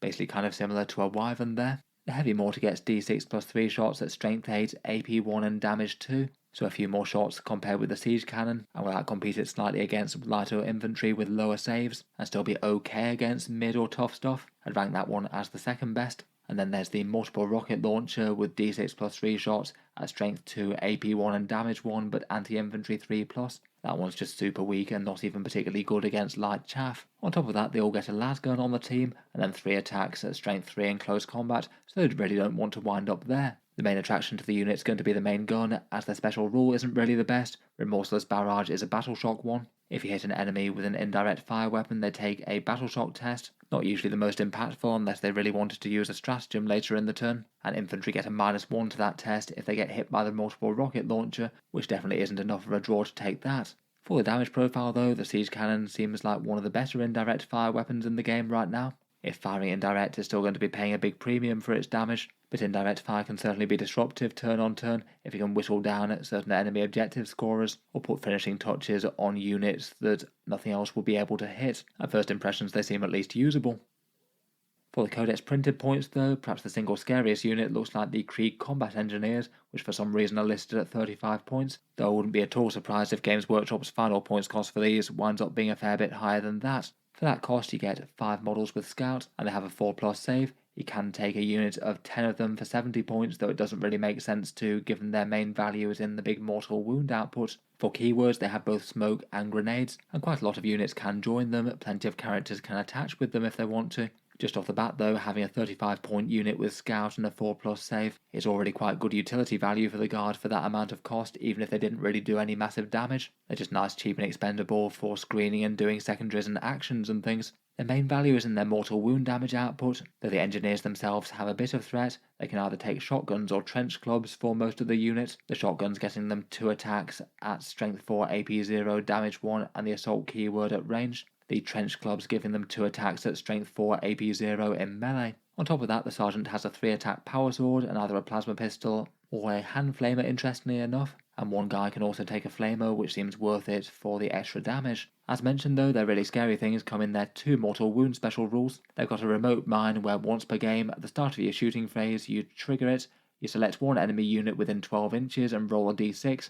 If you roll a 3+, then the unit takes d6 mortal wounds, going up to a big d3 plus 3 if it's a vehicle or fortification unit. It's definitely random and could do completely nothing, but for 35 points that could take something like 5 wounds out of a vehicle, that could easily earn their value back then and there. Then on top of that, they also have the Grenadiers rule that allows you to use the grenade stratagem for 0 CP once per turn. So if they can get within 8 inches, they also throw in around about an extra 3 mortal wounds from that. Between the remote mine and the Grenadiers, that gives them around about 5 or 6 mortal wounds on average on anything, going up to 6 or 7 against vehicles on average. And if they're pointed at or near 35 points, they look very efficient, easy to kill on an individual basis, but provided they can get out and get the first strike on something nearby, they seem almost guaranteed to trade up against the enemy. Given they've got so good utility value, they seem basically impossible to go wrong with, though as mentioned, I feel like things might look quite different if Games Workshop does eventually publish their points at like 50 or something. They wouldn't be quite as standout then. Next, we've got the Deathcore Heavy Weapon Squad. These guys have got a few variants on the regular version. They only move 4 inches and have a 4+ save, but otherwise still have the same toughness 3 and 2 wounds. And unlike the other 2 teams, they have 4 models in the squad, one of which is the Fire Coordinator, which gets the stat line of a standard guardsman. The Deathcore Heavy Weapon teams don't get all the more generic heavy weapon options. Instead, they get either heavy flamers, las cannons, or stubbers. Las cannons are pretty solid. We already know what they do. Otherwise, the Deathcore Heavy Flamer looks fairly fearsome though. They get d6 attacks at 18 inches at strength 5, AP 1 and damage 2. That could really do for a squad of Space Marines on the midboard. And the Twin Heavy Stubber gets you 3 attacks out to 48 inches or 6 attacks to 24. And they all have strength 6, AP 1 at damage 1 and twin linked, so should easily be able to chew through a whole bunch of chaff infantry. Out of the 3 of them, I feel like it probably has to be in between the las cannons and the heavy flamers. The heavy stubber profile generally doesn't seem to be too bad for the around 60 points that the squad's recorded at, but Guardians generally tend to have loads of incidental anti-infantry, so you don't normally need to buy fire support squads in it to get more of it. Finally, their special rule is Final Duty. While the unit contains a fire coordinator, you get to shoot on death on a 3+. Heavy weapon teams are very easy to shoot down, so that's quite a big bonus. It means that say if you had the squad wipes to a bit of enemy firepower, you'd get to fire back with on average say 2 las cannon shots or 2 heavy flamers. That could be quite nice in the enemy turn. Potentially if you managed to destroy something that had yet to deal damage, that could be really quite a nice swing. Overall, as heavy weapon squads go, it does look like they've got some really nice advantages. More models, a better save, an interesting flame profile, and that shoots on death is quite a nice one as well. Next up, and the next new Deathcore variant, is the Deathcore Command Squad. This one again gets more models in the squad at 6 models at 65 points printed, 1 Lord Commissar, a whole bunch of veterans, and you also have a token for a servo scribe. The profiles are pretty similar to the standard command squad. The Lord Commissar gets 3 wounds rather than 1, and because he's a commissar he also buffs the squad with leadership 6 as well, so a little bit more resilient to battle shock. For things they can attach to, they can both attach to the Deathcore of Krieg infantry squad, or potentially the combat engineers if that makes sense. Though I feel like given their scouting and small unit utility, they'd probably want to run solo. Their weapon options maybe aren't the single biggest focus, but between them the Lord Commissar gets a plasma pistol and power fist, one guy can take a special weapon from the normal list like flamers or melter guns and things, one guy can have one of those trench clubs with 3 attacks at strength 4 AP 0 damage 1 on this one, and one can also have a plasma pistol. Then for their specialist abilities, you have to take the standard Alchemist and Master Vox. The Lord Commissar can issue 1 order to a regiment unit, the standard can get you +1 OC for your models in your unit, The Alchemist is a bit disappointing and gives you a 6+ feel no pain, but only against mortal wounds. I misread that the first time I looked at it, and I thought it was against everything, but sadly not. The Master Vox does the normal orders at 24 inches, so broadcasting things across the battlefield, and he could do that for other attached characters such as Lord Solar as well if he's in the same unit. And then finally the Servo Scribes give you a once per game extra order, so the Lord Commissar could go dishing out 2 of them. Finally, they've also got Grim Determination as well. While the squad contains an officer, you can target the unit with stratagems or with orders when they're battle shocked, so a bit more insurance against them over and above the leadership thing. I guess this is now going to be the command squad that you need to take if you're leading big 20-man squads of Krieg and you want a command squad attached to them. It is maybe a bit disappointing that they don't add a durability buff anymore, as that was quite a nice one. I guess they will add extra bodies to the squad and orders though, and the extra OC doesn't hurt. I feel like as they go, they seem like a fairly general purpose, nice enough enhancement for a Death Corps unit if you did want to build around a big 20-man block of them. Next up, and moved here from the Imperial Armor Compendium, are the Death Riders of Krieg. For the most part, their datasheet hasn't changed absolutely enormously, though it seems they maybe got a little bit more dangerous, though a little bit less fast. They do have quite a lot of similarities to the Rough Riders. They have 2 wounds with a toughness 4 and a 4+ save, so maybe not a terrible stat line for the around 12 to 13 points they're likely to be, but still die to things like heavy bolter fire really quite easily. They do move a little bit slower, moving 10 inches rather than 12, which is a small nerf compared with the Forge World Index. In terms of their damage output though, compared with the Imperial Armor Index, they seem to be a little bit improved here. At range, every rider now gets a las carbine, so as they ride around they get to fire off 2 shots at ballistic skill 4+, strength 3, AP 0 and damage 1. That's adds to 18 inches with assault. Not much, but might be able to kill a few more light infantry I suppose. And then in melee, I was suspecting that you'd have to choose between the Power Saber or the Death Rider Hunting Lance, but it seems that every rider also counts as getting both of those as well, so you get to choose your favourite profile each time you attack. The Hunting Lance is basically like the Rough Rider one, but you have to use the frag tip. D6 attacks at strength 4, AP 0 and damage 1 with lance, and given that's around say 17 or so attacks for a squad of 5 of them, that's probably going to stack a whole bunch of wounds there. Though if it made sense against something that had a bit more armour, you could use the Power Saber. That one doesn't get lance but has strength 4, AP 2 and damage 1, so it's basically deciding whether or not either +1 to wounds or having AP -2 is going to be better. A lot of the time they might be at least somewhat similar. Then on top of that though, the Krieg Steeds get to kick the enemy as well with their Savage Claws. 2 attacks each there at strength 4, AP 1 and damage 1, so really quite a lot of volume attacks between that. They should be in a pretty good place to clear out most light infantry, and could at least do a fair bit of damage to some Space Marines too. Finally, for their special rule, they get Screening Line, so if an enemy ends a move within 9 inches, they get to make a normal move of 6 inches.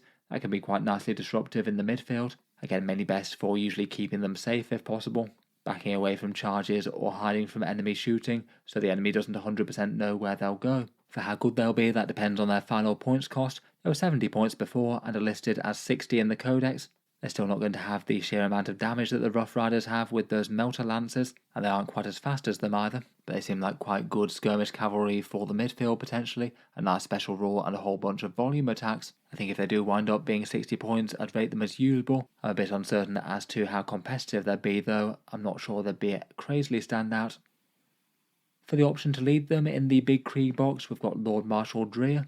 He's the somehow undying Krieg frontline commander, printed at 80 points in the book, and he's got at least a fairly sturdy stat line of 6 wounds at toughness 4 with a 4+ save and a 4+ invulnerable save, and also gets a 6+ feel no pain for a save on top of that. He doesn't really have any unsurprising keywords: mounted character, epic hero, grenades and officer. He can only lead Death Riders, so he can't go around with Rough Riders, kind of as I would have expected really. And for war gear, he strikes with the Sabre of Sacrifice, 6 attacks at strength 6, AP 2, damage 1 and anti-infantry 4+, hitting on a 2. Beyond that, he just has a las pistol and the same Savage Claw attacks from the Steed as the regular Death Riders. His stat line isn't nothing, but isn't really the main draw. I think for the 80 points you're going to need to get good value out of his 3 special rules. First up, he has really quite a lot of orders with 3 of them, and they can be handed out to regiment units within 16. I feel like that might put him in the position where he might struggle for targets for them. It certainly means that his unit can always have an order though, maybe extra movement or +1 to hit in melee. Beyond that, he has Tough to Kill, one of those revive on death rules where on a 2+ you set him back up after he was slain. He comes back at the end of the phase with D3 wounds remaining, so he could do another turn's worth of annoying disruption stuff, a bit more damage or a secondary or something. Finally, he's got a damage buff in leading the charge. Each time the model's unit makes a charge move until the end of the turn, melee weapons gain devastating wounds. And that does mean that at least on paper, a Death Rider unit could potentially wipe out some very tough stuff indeed. You'd be getting around about 60 attacks or so out of a unit like that on the charge if they all manage to make it into melee. If you give them a +1 to hit order, the vast majority of those will be hitting, so you might expect something like 7 to 8 mortal wounds, and it would help out quite well with that Sabre of Sacrifice as well if he does happen to be charging infantry and getting devastating wounds on a 4+. Overall, definitely feels like Death Riders could be hitting hard enough with him there. I think unless the Rough Riders are significantly more points than them, though, I can't help but think that the Rough Riders might be hitting kind of equally hard but costing quite a lot less and not having to buy a character in to lead them. I guess if they're significantly different in points cost though, then that could change things quite a lot. Finally, for the main new datasheets, we've got the Rogal Dorn Tank Commander.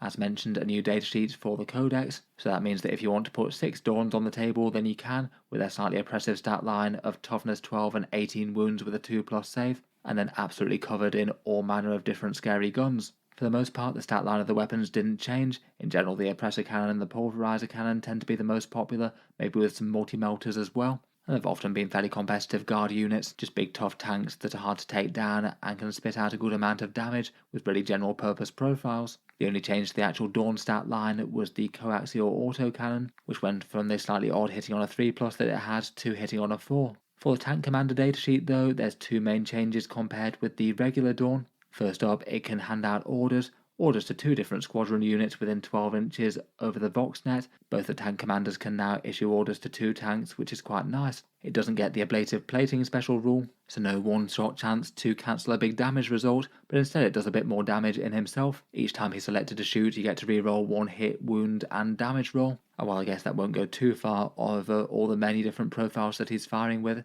it definitely won't hurt either. It looks like he'd be a really efficient unit at the 275 points if that does wind up being the amount that he costs, and it certainly feels like the Dorn Tank Commander will be a really central unit for the Hammer of the Emperor detachment. Getting a 6+ feel no pain or reroll 1s to hit is really quite big on this much damage and defense. Moving on though, and beyond the new datasheets, let's get into the updated standard guard ones. We'll start with infantry and then talk vehicles and characters. Acadian shock troops were 65 points for 10 or 120 for 20 pre-Codex, and basically their unit just hasn't changed whatsoever. You still get 10 or 20 guys with 2 special weapons per unit of 10 of them. They have the sticky objectives rule, which is quite good for some objective control, and might be a draw to say have 1 small unit of 10 in your army at least. It could be interesting enough if you wanted a bodyguard for Ursula Creed, who's pretty handy to have. And Acadian Castellan has got some interesting boosts as well that could be good for a frontline unit in one of the infantry-focused detachments, but basically if you liked them before, then you'll like them now. In general, they tended to get played a bit less versus, say, the Krieg datasheet, though quite a lot has changed with the supporting rules to the point where that might not be quite as true anymore. Speaking of which, the Death Corps of Krieg have their datasheets using their Kill Team kit. They were 65 points or 130 points pre-Codex, and it does look like they've had a few changes to their datasheets. You can now take 2 medipacks in a unit of 20, so just 1 per 10 as opposed to just 1 regardless. And if you have 2 medipacks in the unit, then you can heal D3+1 models as opposed to the normal D3.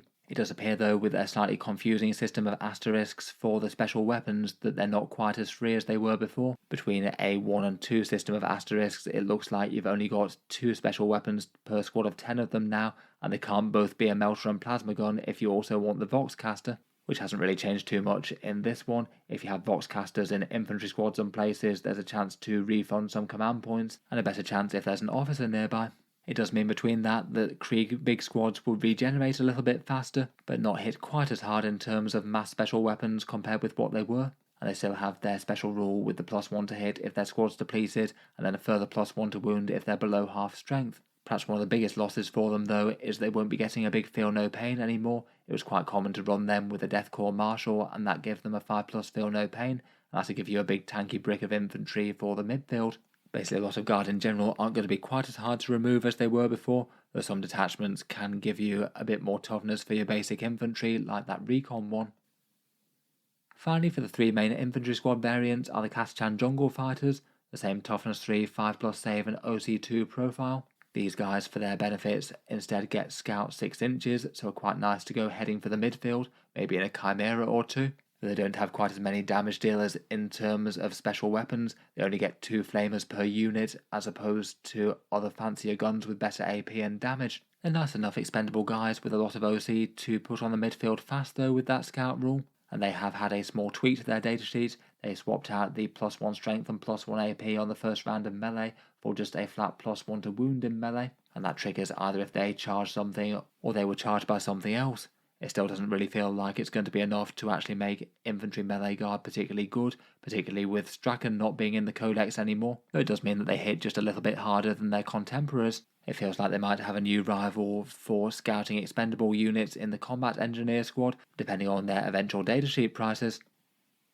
Next up, and for another scout infantry unit, we have the Katakin. These guys are the Cadian elites with toughness 3 and a 4+ save, and they get a bunch of special weapons. 1 hotshot lasgun per unit, 1 melter mine that can throw out some mortal wounds to a unit very nearby at the start of a phase, but then 4 special weapons in their 10-man squad beyond that, and they can take 2 copies of each, so say 2 melters and 2 plasmas for a fairly fearsome special weapon fire unit. Their warrior elite rule allows you to have them affected by another order, and it used to take effect at the start of the command phase, but fortunately Games Workshop have thought about that a bit and decided to fix it, as previously it wouldn't be functional at all if the squad was embarked in a transport. That was kind of a shame, as between the scout keyword and the fact that they're fairly fragile infantry with some fairly good special weapon fire, they were just the sort of unit that you did want to use in a transport if possible, but now they're able to get out and trigger their bonus order, plus potentially, I guess, be ordered by another character if there was, say, one attached to the unit getting out alongside them. It feels like that was a big boost to them, particularly in that Mechanised assault detachment, though just in general they can use a fair few of the infantry synergies in a whole bunch of the other ones from Bridgehead Strike, Siege Regiment and the Recon element. Overall they're seeming fairly solid to me. Next up we have the rivals, the new Death Riders in the Attilan Rough Riders. Pre-Codex they were 60 points per 5 or 120 per 10, moving fast at 12 inches with 2 wounds at toughness 4 and a 4+ save. And they were basically a strong guard countercharge style unit, maybe jumping out from behind terrain and hitting the enemy very hard with very general purpose hunting lances, choosing the frag or melter tip as appropriate, and maybe having a goad lance in there. They've not really changed in this one and still seem like they'd be one of the stronger guard melee units on paper. Just very easy to kill with the right sort of firepower and not really able just to go for a frontline assault without getting cut to ribbons by heavy bolter equivalent, but in general they haven't really changed too much. The only small change that they had was that they lost the ignores movement modifiers, which might crop up from time to time, though it wasn't exactly the biggest and most common debuff that enemies used to throw out. Their Horsemaster's rule is now just shoot and charge in a turn when they fell back. Occasionally useful, but I feel like quite a lot of the time they might just charge in and then get hit very hard in return to the point where the unit's sort of wiped or nearly so. Next up we've got the other heavy weapon squad equivalents, the Cadian heavy weapon squad and the Katachan one. The weapon teams are still really fragile, 2 wounds at toughness 3 with a 5+ save, so small arms can kill them really quickly, and in the unit you get 3 bases mounting big guns, usually the ones that tend to get most focus are either the mortar or maybe the las cannon. Mortars because then the defensive profile doesn't matter and they can throw out a lot of spammed anti-infantry shooting from out of line of sight. They are one of the game's most efficient choices against 1 wound infantry, though as you might not be fighting an army that has any of those, they might not be all that relevant. Otherwise could be alright for some las cannon shooting, though if the opponent's got any long range firepower at all they often tend to be absolute top priority to wipe out. Their special rule is covering fire, which allows you to fire Overwatch on a 4+ if they're near a platoon unit. It's not nothing, but also means that you have to commit a command point to a unit that doesn't really have that much firepower in the first place. A lot of the time you might be better off going for a torrent weapon or a bigger thing like a Rogal Dorn perhaps. Overall, I still wouldn't really expect these guys to see all that much play, and certainly not unless the Deathcore and Katachan variants of the unit are a fair bit more expensive than the Cadian ones, as it does seem like they've got better supporting rules. Speaking of which, the Katachan heavy weapon squads can take all the same weapons. It seems that for them probably the las cannons will be the biggest focus though, as they got a fun new special rule in Bring It Down. Each time these models take aim at a monster or vehicle unit, they get to reroll hit rolls of 1 and also reroll wound rolls of 1. As it goes for big scary las cannon profiles, that's quite a big damage boost. On average a unit of 3 deals around about 5 wounds to a toughness 10 and 3+ save vehicle out of cover, which is fairly good for 50 points. I feel like they've got a bit more interest than some of them, though still definitely could get wiped out in short order if the opponent looks at them funny. Otherwise, the datasheets for the Kaschan and Cadian ones just had some very minor tweaks to their las small arms. The Kaschan ones just have a las gun profile on each heavy weapon team now, which I guess they can fire in addition to the rest of the squad. The Cadians instead get a pair of las pistols, which due to the pistol keyword they wouldn't be able to fire instead. Incidentally, I think I forgot to talk about it with the Deathcore weapon team, but randomly the fire coordinator has a las pistol that shoots 48 inches due to a typo on the datasheet, I presume. And I do quite like the image that he's just basically showing the heavy weapon teams how it's done, picking off light infantry at a crazy range with a pistol, never mind the big guns that he's next to. In any case, for the weapon teams, if you want to field them, it does look like the Kaschan ones or the Deathcore ones look like the way to go. You can certainly spam lots of them if you want to, though. You could put 27 bases on the table, though I'm not sure it would necessarily be a good idea. Next up, for the bigger heavy weapon team, we've got the Field Ordnance Battery. This one has the Bombast field guns for ignores line of sight with Strength 7 AP 1 and Damage 2. Heavy las cannons for massive anti-tank fire with Strength 14 AP 3 and a big damage D6 plus 1. And then the Malleus rocket launchers, which just aren't really very well balanced and spam out a bunch of anti-infantry shots. These ones didn't really change too much in the Codex, they were a bit of a niche pick before. I think they're probably most interesting for the Bombast field guns, giving you a little bit of genuinely alright indirect fire. They're one of the best choices against things like lighter infantry, anything Space Marine size or weaker. Their special rule gives you sustained hits 1 when they're under orders as well, and that's quite nice for a bit more chance of some hits on indirect fire. The heavy las cannons aren't completely awful, but in general you might be better off with tanks with big firepower, just due to these guys having a similar sort of damage output but being a lot easier to kill. The only actual change in the Codex was their movement dropping down from a 4 inches to a 3 inches, but they weren't really going very far in the first place. Next up we've got some Auxilia, and first up we've got the Ogrins. Big chunky infantry that were 60 points for 3 of them or 130 points for 6 pre-Codex. They've got toughness 6, 3 wounds and a 5+ save and a 6+ feel no pain, so at least some fairly bulky stats, though most things from small arms to heavy weapons were at least okay against them. Their datasheet hasn't changed in the Codex at all. Their Ripper guns are still rapid fire 3, so within 9 inches there are big 6 shots at strength 5, AP 1 and damage 2, and that can be really quite a brutal profile for that points cost. They might need a transport or something to get them close though. Their special rule is point blank barrage. If they take aim at the closest targets, then the AP improves by 1. With 18 heavy bolter equivalents, that can be quite a big deal against things like enemy Space Marines. They can still pack a punch in melee as well, wielding those Ripper guns in close combat. Overall, they're not bad for basically countering enemy infantry. Maybe good at bullying things that are smaller than them, but won't really do too much against tough stuff.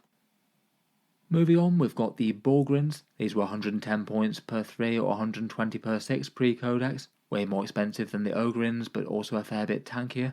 They had a similar sort of defensive profile, but get a really big -1 to the damage as their special rule with Wall of Muscle.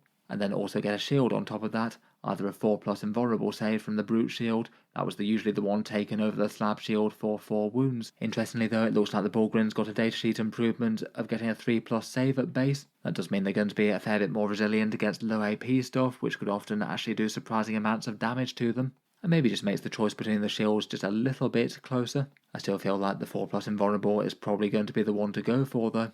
In melee they get a whole bunch of melee attacks with their Borgrin Mauls, 4 attacks at strength 7 at AP -1 and damage 2, not too bad for beating up Space Marines and the like. In general they can be a fairly solid survivable unit to tank a bunch of damage and maybe hold their own in close combat. Between a 4+ invulnerable save, a 6+ feel no pain and -1 damage, a lot of big hits can go away. They definitely don't really feel particularly stand out for the cost up at 110 points though, not compared with just how crazily tanky they were for the cost when they were 90.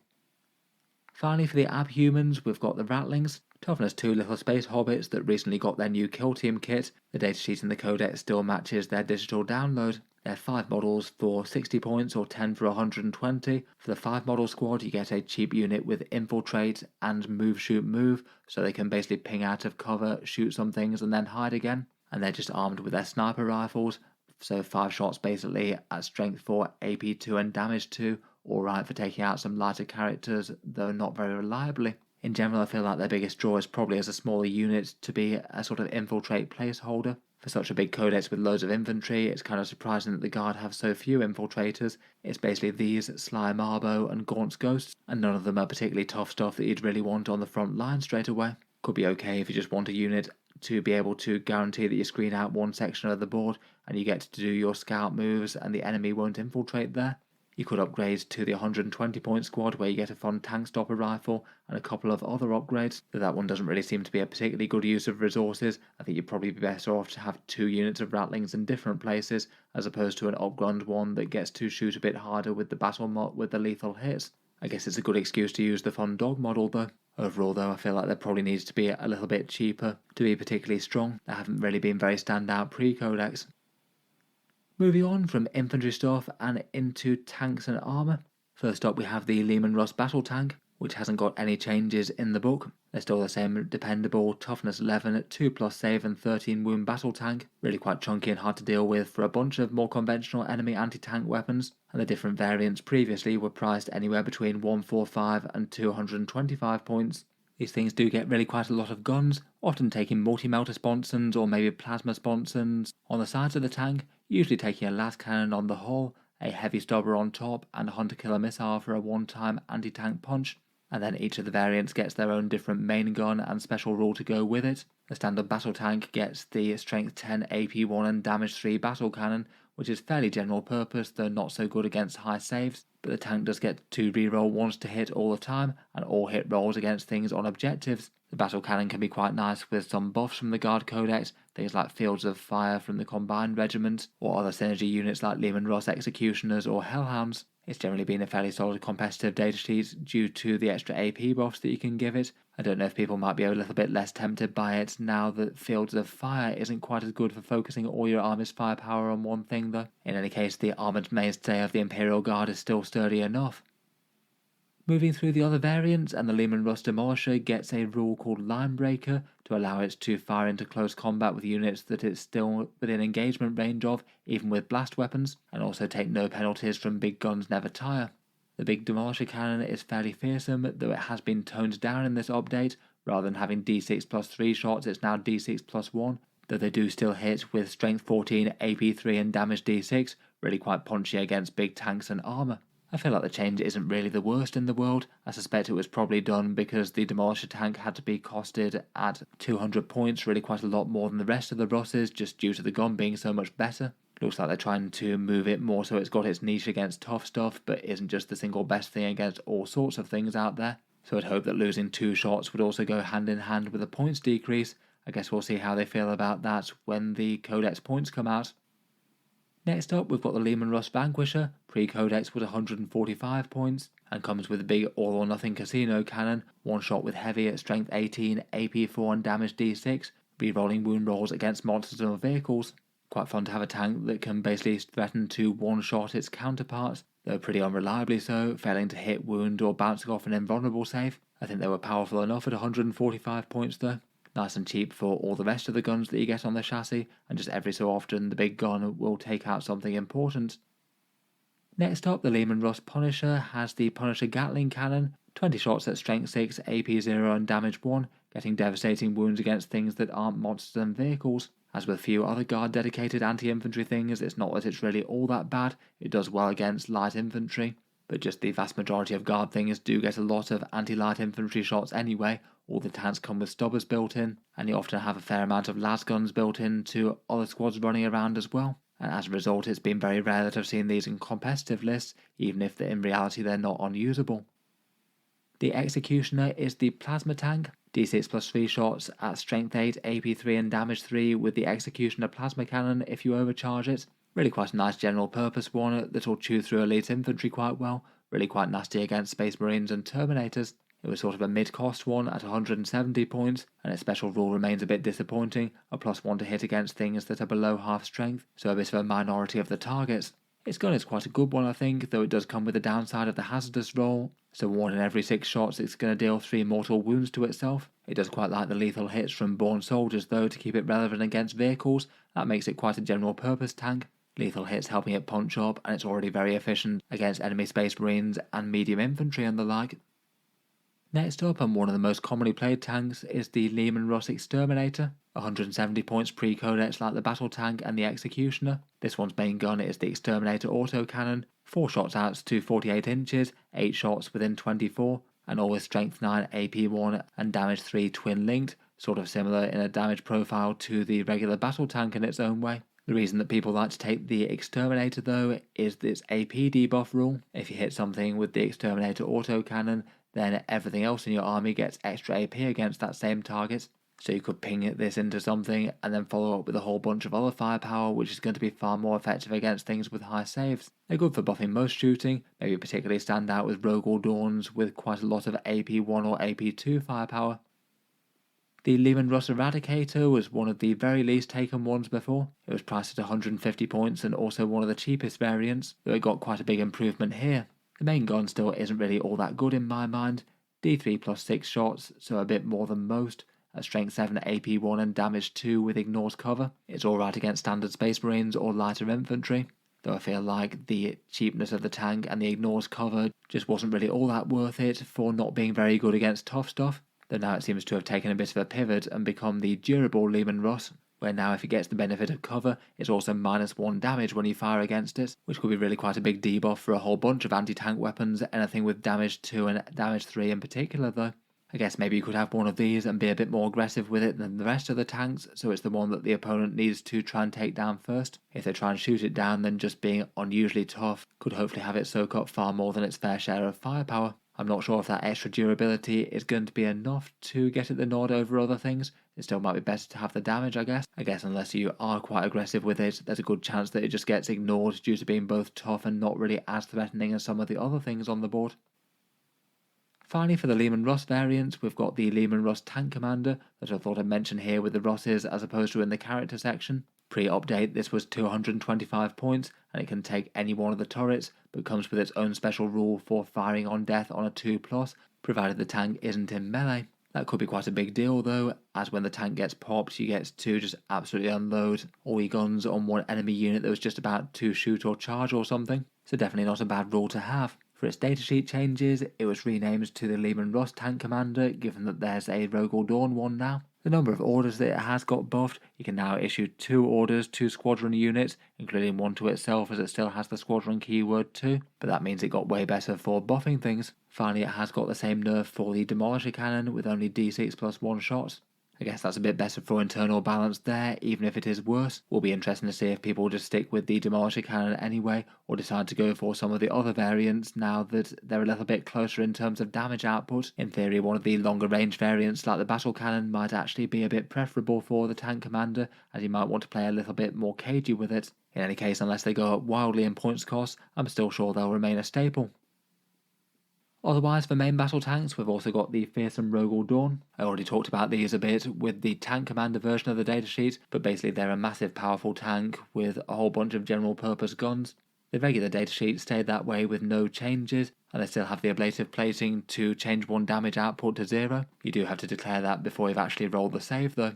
I guess the biggest question for the Dorn is how close in points it's going to be versus the Tank Commander datasheet, which both has a really interesting special rule with the extra damage rerolls, and also can provide 2 tank orders, which one of them can go on itself. I feel like that's worth a lot of points as an upgrade, and if they're kind of close together, I suspect that people might take Tank Commander Dorns over the regular variant. In any case, they were really quite a competitive unit before. I'm sure they'll remain so unless they go up too much. Next up, and getting into some other support units with maybe some fast attack and artillery type vehicles, next up we have the Hellhound. This was 125 points pre-Codex and hasn't really changed. It's a fairly tough Chimera chassis vehicle with a 2+ save, and then the option of 3 different guns on top, a Chem Cannon, Melter Cannon and an Inferno Cannon. The Chem Cannon can be okay against medium infantry. The Melter Cannon is alright anti-tank, though really is dependent on getting within 9 inches to trigger that big melter rule. In general, most people that I saw almost always tended to use the Inferno Cannon out of the 3, with 2d6 shots at strength 6, AP2, damage 1 and auto hitting, and with that and maybe a hull heavy flamer you could have a lot of overwatch on your hands. Having a fairly nasty anti-infantry unit with a bunch of overwatch in the midboard is quite a nice thing in its own right, but the Hellhound also has the synergy thing of being able to strip cover from a unit, so you could potentially use it to basically mark the targets for a whole bunch of other guard shooting, maybe a Lehman Russ battle tank or 2 or a Rogal Dorn. I think they were fairly standout for the role when they were back down at 115 points, now they're 125, they're a bit more middling, still usable enough if you want to make them work though.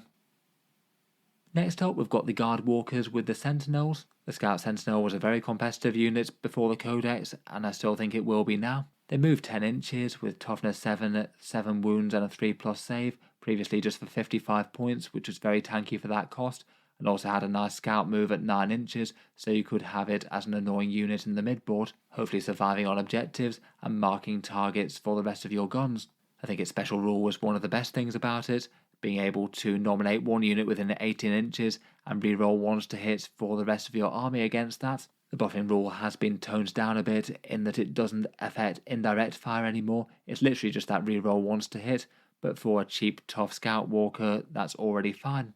Otherwise, for its weapons, generally people tended to take the las cannon as the most common one, maybe occasionally the plasma cannon, which could be alright with lethal hits.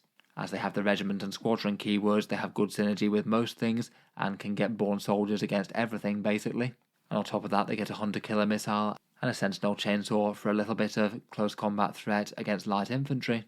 In general, I still rate them as really quite strong. In general, most people would want to fill them in units of 1 for multiple copies of the special rule, though it does look like their max unit size has been decreased a bit. Previously you could take them in 3s, now you can only take them in 2s. Maybe a bit disappointing if you wanted to use sentinels of either variety for reinforcements or some other synergies like orders and a bit of damage dealing. Overall though, unless they get a big points increase, Scout Sentinels still look absolutely great. Otherwise, as mentioned, their variant is the Armoured Sentinel. Toughness 8 and a 2+ save, so a good bit sturdier, though they don't get scout and they move a bit slower. Instead of the buffing special rule, they instead get 2 reroll wound rolls against monsters and vehicles, so things like las cannons or plasma cannons are going to be a fair bit more effective there. Even with that though, their damage does tend to lag behind the main battle tanks. They are more about being durable than being dangerous. I feel like not being able to be used as reinforcements and also having a smaller sword size are both things that hurt them a bit really. Though I still think they'd be a sturdy and irritating distraction for the points cost for taking 2 of them. And orders are a bit easier to come by. Potentially you could still justify giving them an order on them, given potentially having a lot of infantry orders flying around these days. Overall though, I feel like they're maybe a little bit nerfed than before, but still alright, and some opponents might find them just really quite annoying if you can make them have to deal with their durability profile, which is really quite good for the cost. Moving on, let's look at some artillery, and first up we have the Basilisk, 140 points for the great big Earthshaker gun of the Guard, mostly unchanged with a standard Chimera style stat line, and the Earthshaker gun still has its d6+3 shots at strength 8, AP 2 and damage 2. It does appear though that the various big artillery bits lost the heavy keyword, so they hit on a 4+, but that would mean that they'd usually be hitting on a 5+ with the indirect penalty, and that does mean that there actually is some value in ordering them again now. Hopefully that might come with a bit of a points decrease, as it definitely means that you need a bit more investment if you want to have the same amount of damage output out of the unit, so fingers crossed they could go down a bit. For the Basilisk though, the main utility came on the Earthshaker rounds, slowing down enemy units with a -2 to move, advance and charge, which could be massively brutal if you targeted an enemy melee unit and prevented it from getting into the fight for a turn. It could be really nasty to have these in combination with the Siege Regiment as well. I'm sure the opponent wouldn't thank you for marking a whole bunch of things with -2 to move, advance and charge at the start of the battle round, and then using Basilisks to take aim at the most important stuff that hadn't hit. I'd hope their points cost might go down a little bit though, even with that really good special rule that they can hand out. Next up, it looks like the Manticore took some surprisingly weird changes to their Storm Eagle rockets. Previously, they were strength 10 at d6+1 shots and re-rolled all hits against infantry units in big numbers. Now though, it looks like the damage has been reduced by quite a lot. They're only d6 shots, not d6+1.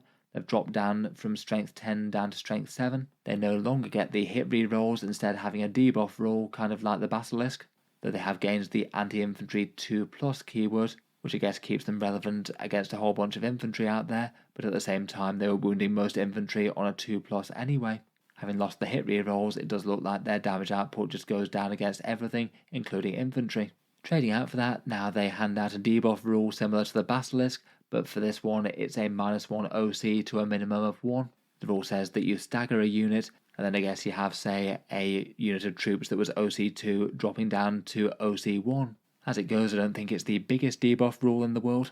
Objective control only matters If you both got yours and enemy units both surviving on objectives, and the difference between the debuff is enough to actually make a difference of flipping it from one person to the other. I guess it could happen though, and mean that you might not need to move as many things onto an objective to claim it. In any case though, hopefully they give it really quite a big decrease in points given just how much its indirect damage has been taken away. It does look like the Codex points might hint that they might. As ever, the printed points aren't final, but it is listed at a very small 120 points compared with the 175 points that it was, which definitely looks like they're thinking of bringing it down by a lot.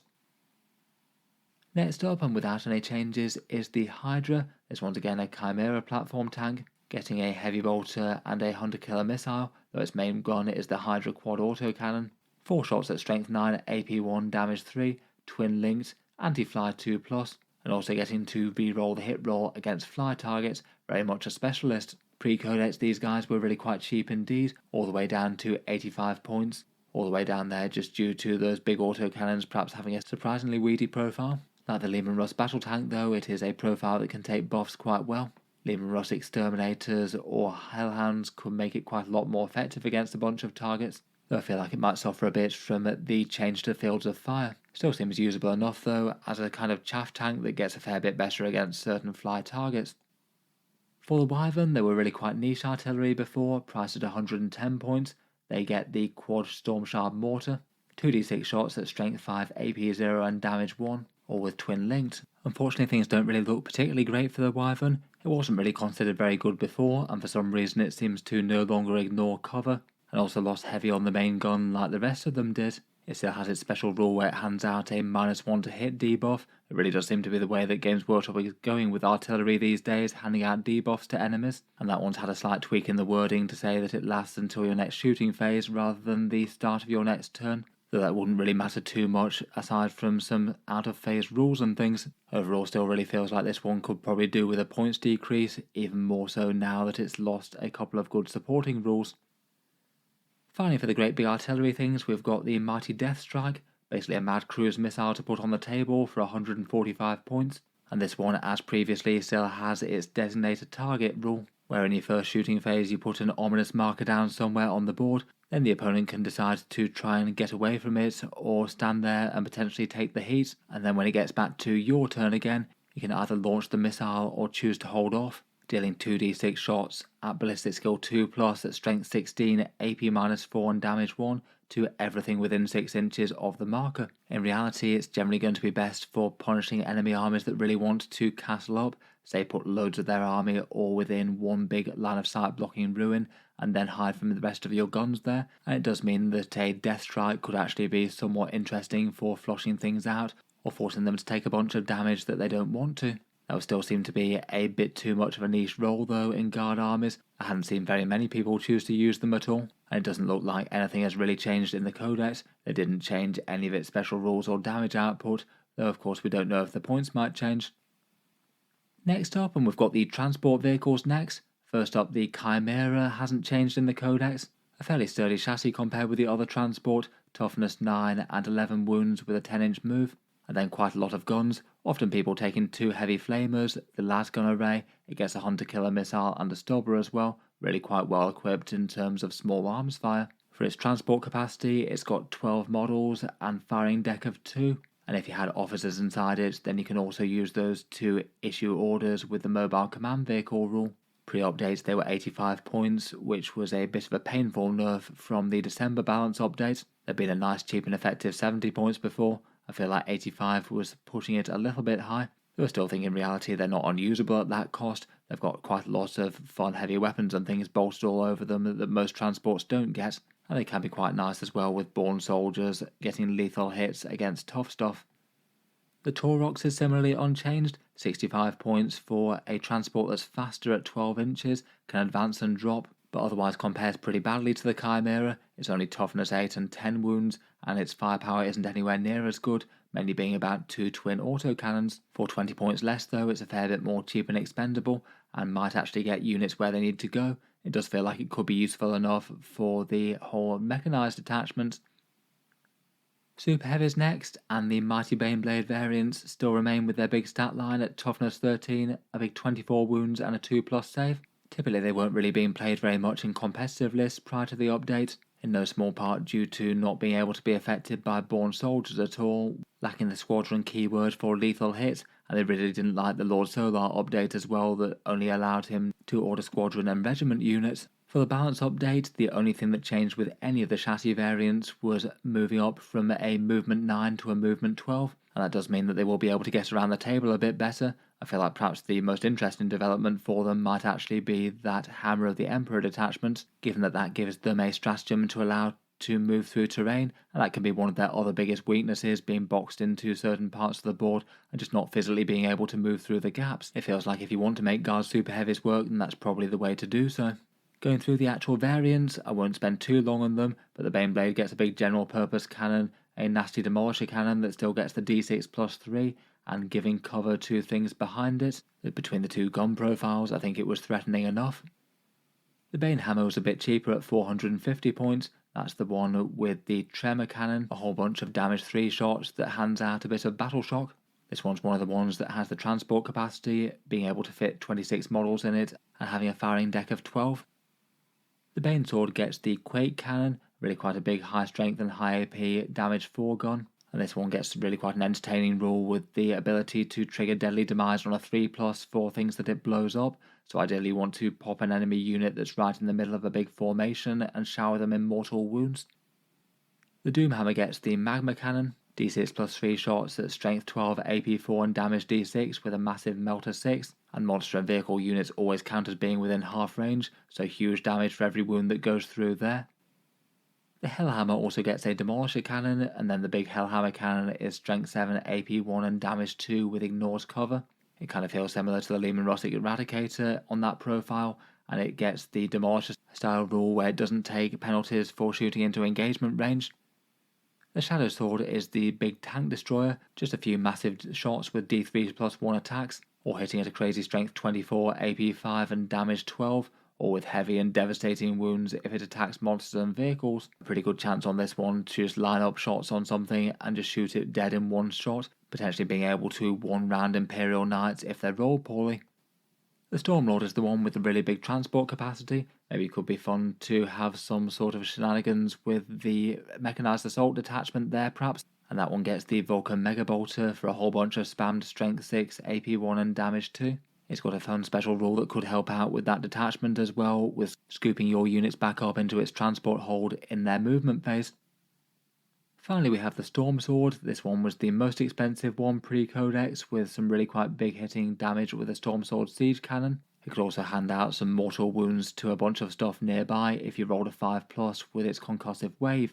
Overall, between the bunch of these tanks, I feel like a bunch of the variants were at least usable enough. In general, for the best hope of getting some good value out of them, I think you really wanted at least one of them that would be able to put some good hurt on enemy tanks and vehicles, as that seems like the best way that you're going to justify the big over 400 points worth of investment. The move through terrain things from the Hammer of the Emperor could definitely help them out a bit, though I still think they could probably do with some points decreases on top of that as well, given just how badly they were competing against things like the Rogal Dorns and the Lehman Russ battle tanks before the Codex.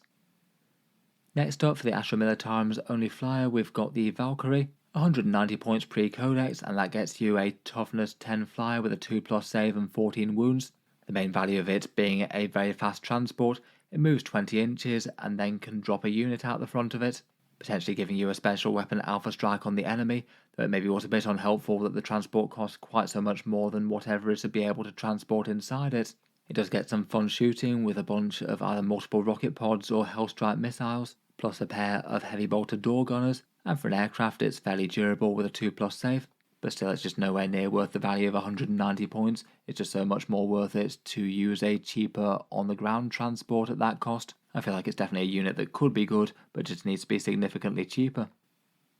The same is true for the Aegis defense line as well, which I won't dwell on too much. This one was 145 points before, and it probably still will be after, given Games Workshop doesn't like fortifications very much in 10th. It's toughness 12 with a 2+ save, and just sits there giving you a 4+ invulnerable save to infantry units just behind it. Basically, it's always going to be worth it just to take, say, a whole bunch more infantry and a transport vehicle, or some combination of any of the other guard units. You're going to get more value than this. Finally, before we get into the guard characters, I thought we could talk through the Militarum Tempestus units, which I've kept in their own section here. The Tempestus Scions did get a bit of an unfortunate change in the Codex, and as I mentioned a couple of times, they have lost Deep Strike here, which is kind of huge for them. It does really change their battlefield role, as they were often used as 5-man squads to drop in and do secondary objectives and things, and that's just not really going to be the case anymore. They're also not going to be able to drop in with a Scion command squad and do a big special weapon alpha strike. They were also being used for that pretty effectively previously. As a result, as fairly hard-hitting but kind of fragile infantry, I guess they would need to go in transports. I hope they might get a points reduction as well for not getting Deep Strike, given that that was so much value to them. I guess we'll see what Games Workshop goes for there though. Otherwise, most of the rest of their datasheet is unchanged. You'll still get 5 guys in the squad with a 4+ save, a pair of special weapons and a power fist in a unit of 5 of them, though their special rule has changed around a bit. Previously, they'd reroll hit rolls of 1 against enemy units in general, and reroll all hit rolls against things on objectives. That's been flipped to wound rolls. Basically, their special weapons are going to be massively savage against things against objectives, wounding basically everything in the game at least most of the time with plasma guns and melter guns. It does still seem that they could be a pretty scary damage unit, particularly jumping out of transports with certain buffs, the Mechanised assault one for example. They could be hitting very hard out of transport vehicles there. The losing Deep Strike is really quite a big deal for the Bridgehead Strike as well, given that that basically revolves around units of Tempestus Scions deep striking. That's going to be a major blow to that detachment. Otherwise, and the ones that ran off with all the grav shoots are the Tempestus Aquilons. I did have just a small suspicion that they might wind up as the only ones that could deep strike after they basically had grav shoots when the regular Scions are conspicuously modelled with none. Their datasheets enter the Codex here for the first time though, and it's pretty much the same as the digital download that they got alongside their Kill Team release. You have to take 10 men in a unit, you can't take smaller amounts, which makes them not quite so good for doing secondaries and things, or not quite as efficient for that, and then they can drop anywhere that's greater than 6 inches away from the enemy, as opposed to greater than the normal 9. In the Codex they're still written as 3-inch deep strikes, but the balanced data slate will still nerf that to a 6 inches unless they change that rule at some point. Otherwise, for the rest of their units, the majority of them get the same hotshot lasguns with the AP1 as the Tempestus Scions. Then you get either a melter or a plasma carbine in the unit, and the sergeant also gets the choice of one of these sentry weapons. Often people seem to quite like the sentry flamer. That one does clear out chaff rather well, and you do get to fire with it twice as well, once when the unit drops in the movement phase, and then it can fire again in the shooting phase. Overall, despite the higher points cost with their 6-inch deep strike, they still feel like a sort of premium secondary objective style doer. A lot of armies might really struggle to screen them out of their deployment zone, so could drop for behind enemy lines or deploy teleport homers and things, and could be a fairly good target for reinforcements as well, allowing you to do it all over again in the later game. Next up, we've got the Militarum Tempestus Command Squad to lead the Scions into battle.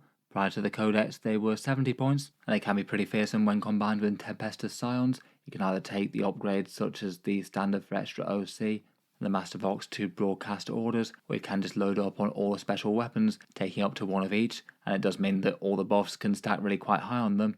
The Tempesta Prime gives the entire unit sustained hits 1. They might be able to reroll wound rolls from the Militarum Tempestus Scion units, and might get hit rerolls from something else like Sentinels or getting out of a Taurox Prime. It means that between all that, all those special weapons can be massively dangerous to basically whatever they shoot at.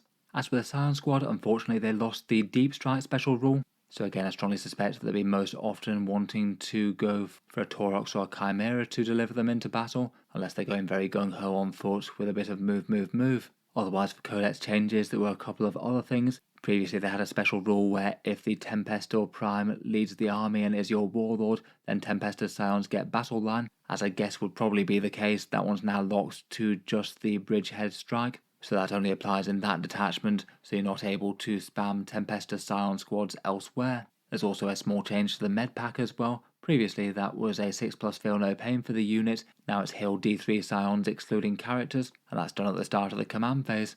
It definitely could be kind of powerful to put a bunch of Scions back on the board, though I feel like it's the sort of unit that often winds up just either getting completely wiped out or not. Maybe could be more interesting if you've got some good durability buffs like take cover or the Recon element defensive things on the go. In any case, they can still pack a massive damage punch with a Scion squad that may be jumping out of a Taurox as opposed to out of the sky.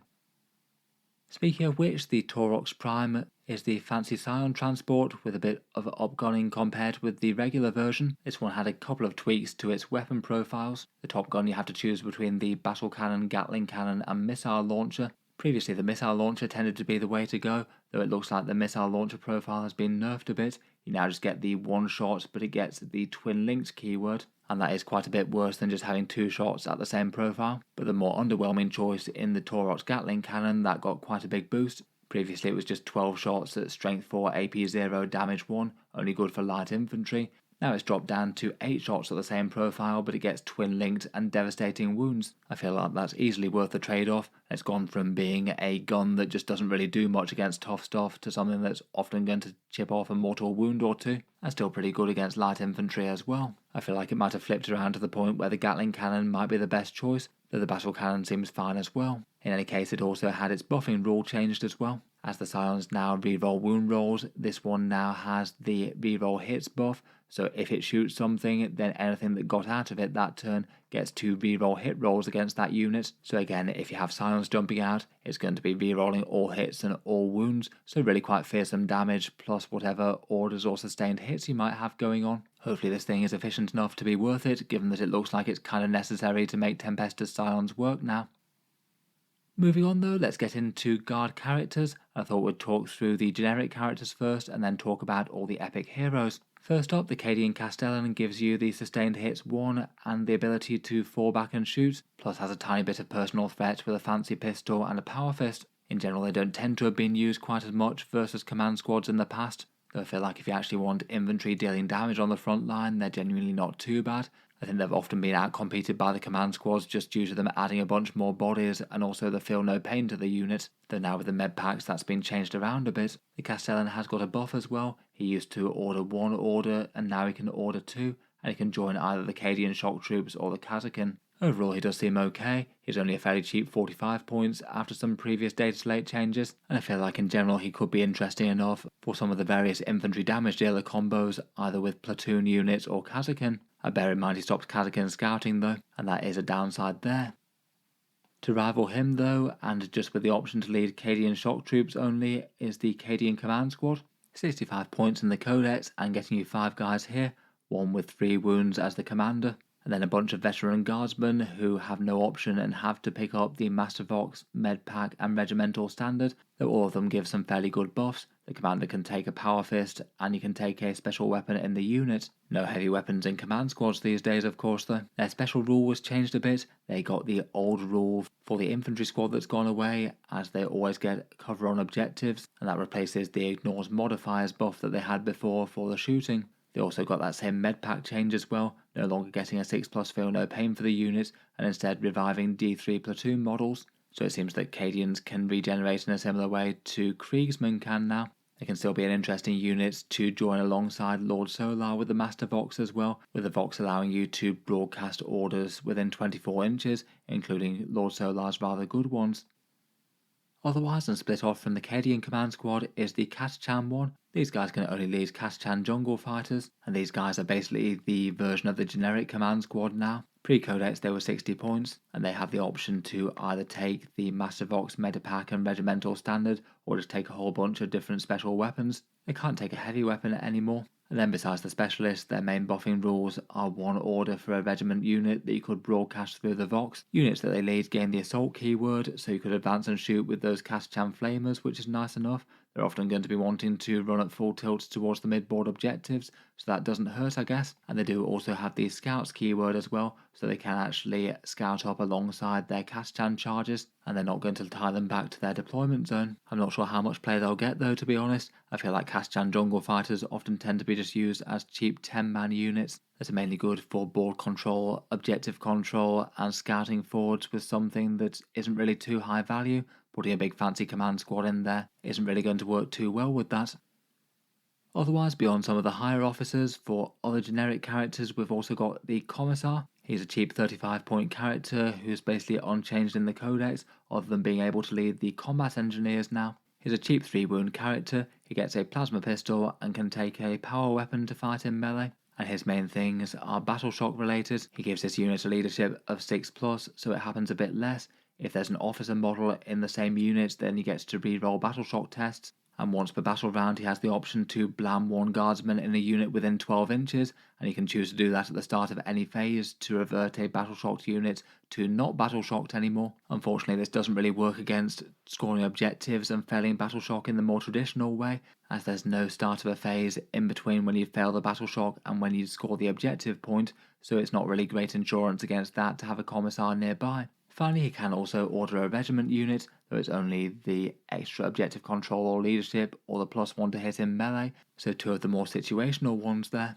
In general, commissars just don't tend to have been the character of choice. The battle shock things aren't nothing, but just don't really help out with the biggest problems of battle shock in the most meaningful way. As a result, if you're looking for another character, it's probably going to be a different officer or command squad taken far before these guys. I think it's a bit of a shame that they're not a touch more tempting to take. It seems that they're still going to be more of a fun and fluff option, rather than doing weird things like putting them in strategic reserve to go around and do secondary objectives, just for being a cheap 35-point model. Next up, we've got the Primaris Psyker, a 60-point model pre-Codex with 3 wounds and then a few buffing abilities. He defends his squad with a 4+ feel no pain against psychic attacks. He can put up a psychic barrier where on a 2+ you get a 4+ invulnerable save, and that can make an infantry unit a lot more survivable on the midboard. Then he gets a Psychic Maelstrom shooting attack. Unfortunately, this one's been toned down a bit compared with the previous. Before, the boosted profile was D6+3, Strength 6, AP 2 and Damage 2 attacks, all with devastating wounds. Now it's been toned down a bit, so it's only D6+1. I'm not sure if they might put his points cost down as a reaction to that. It does seem maybe a little bit harsh given that they were just used kind of infrequently. Could be alright in some wacky shooting damage combos or to make infantry tanky in the midboard. It certainly didn't seem like a character that was undercosted though. As he is, he could still be interesting either for the infantry squad variants and making them tougher on the midboard, or potentially things like Tempestus Scions, where when given all the stacked shooting buffs that they can get, that Psychic Maelstrom actually starts to get pretty savage. Next up, we've got the Ogrin Bodyguard. Pre-Codex, they were 40 points, and they can attach as an extra model to a command squad. They get 6 wounds at toughness 6 with a 6+ feel no pain, and then have the choice of basically all of the Ogrin and Borgrin kit, plus a fun huge knife. You can make him a bit tankier, give him a shooting weapon, or a Borgrin maul. Not many people were running Ogrin Bodyguards besides for fun and fluff. They generally don't synergize too well with the command squad and the rest of the unit, given that they sort of want to be in melee and the rest of the squad really doesn't. And just with his profile alone, they aren't really generally considered to be strong enough to quite turn that around. For the Codex changes, he got a couple of minor things. The Ripper guns for the Ogrin Bodyguard and Nork for some reason were only sustained hits 1 and not the rapid fire 3 that the main squad got. That's now been changed. And otherwise he lost a really quite niche rule for damage buffs after his officer was injured. That one kind of rarely came up though. Next up, the Ministorum Priest was changed a bit to have its datasheet fit in with the other updated versions from Imperial Agents and Sisters of Battle. The most notable thing for him is that he can now take the Zealot's Vindictor, which is fairly punchy, having a Strength 5 Flamer attack at range, and then getting 3 attacks at Strength 5 AP1 at damage 2 in melee, so he chips into damage a little bit better than before.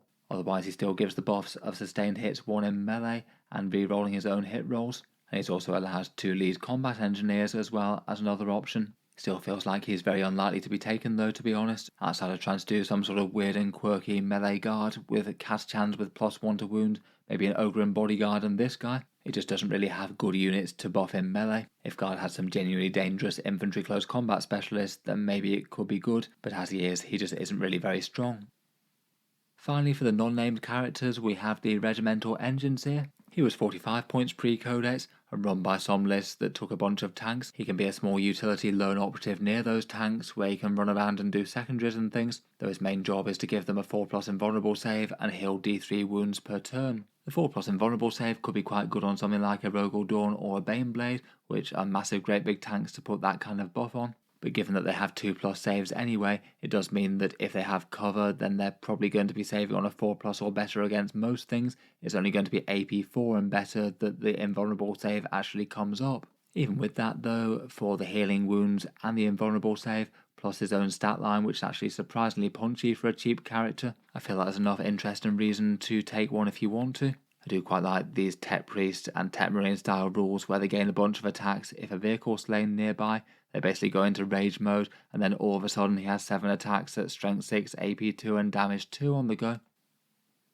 Finally, we get on to the epic heroes, and we'll start off with the Lord Commander himself, Lord Solar Leontus, with all of his command points and orders. He's been the Guard Centerpiece model for much of 10th edition, and despite being kind of undercosted for basically all of it, they only decided to put up his points cost right in the December update, shortly before this. He still seems a solid choice, though far less auto-include than before, given that he was up at 150 points pre-Codex. His main rules are to generate a command point each turn, really good value right from the start there, then 3 orders that are still written as 2 Astra Militarum units in general. I guess we'll have to see what they do with the balanced data slates. That basically changed him to only be able to use those orders on Squadron and Regiment units, so he couldn't use them on Super Heavies or on Ogrins and Borgrins. I feel like there's at least a reasonable chance they could either keep it or drop it. Otherwise, he's able to redeploy 3 units and put them into strategic reserves if you want to. That can be nice with some big battle tanks trying to get lines of sight or avoid them from the enemy units turn 1. And then even then, his damage and defense profile isn't nothing. 8 wounds at toughness 4 with a 3+ save, a couple of good pistol shots, and then a bunch of sort of Space Marine Captain style melee. He often tends to be loitering in the backfield and broadcasting orders over a Vox, and then later in the game move up with his squad attached to try and put some objective control into the midfield and deal a bit of damage himself. Overall still seems solidly usable at 150 points. There's definitely a high investment centerpiece if you have the command squad and infantry squad along for the ride, and his orders might not quite have the same amount of absolute necessity that they had before, given that tank commanders get 2 now.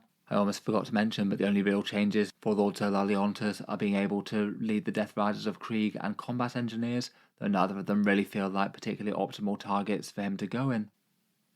Next up, we've got Ursula Kreese, following in her father's footsteps with some tactical genius. She's a 4-wound character that gets some fancy pistols with strength 5 and AP -2, that mainly does orders and discounted stratagems. For the orders, that ability was improved slightly. Now she has 3 orders to regiment units as opposed to just 2. And she retains that ability where, if you want to, her unit can be affected by the effects of 2 different orders at once. It could mean that you have extra tough Cadian shock troops that can move extra far, or combo something with take aim potentially. Really, I think her better ability though is the tactical genius with the discounted stratagems. And this one's still usable, though has been nerfed a bit. Once per battle round, 1 regiment unit from your army within 12 inches will have a stratagem discounted at -1 of the cost. It's still printed as a 0 CP stratagem, but as per the balanced data slates, that had changed to a -1. The change there is that it used to be all units, but now it's just regiment units, so you wouldn't be able to put free stratagems on big tanks and vehicles anymore.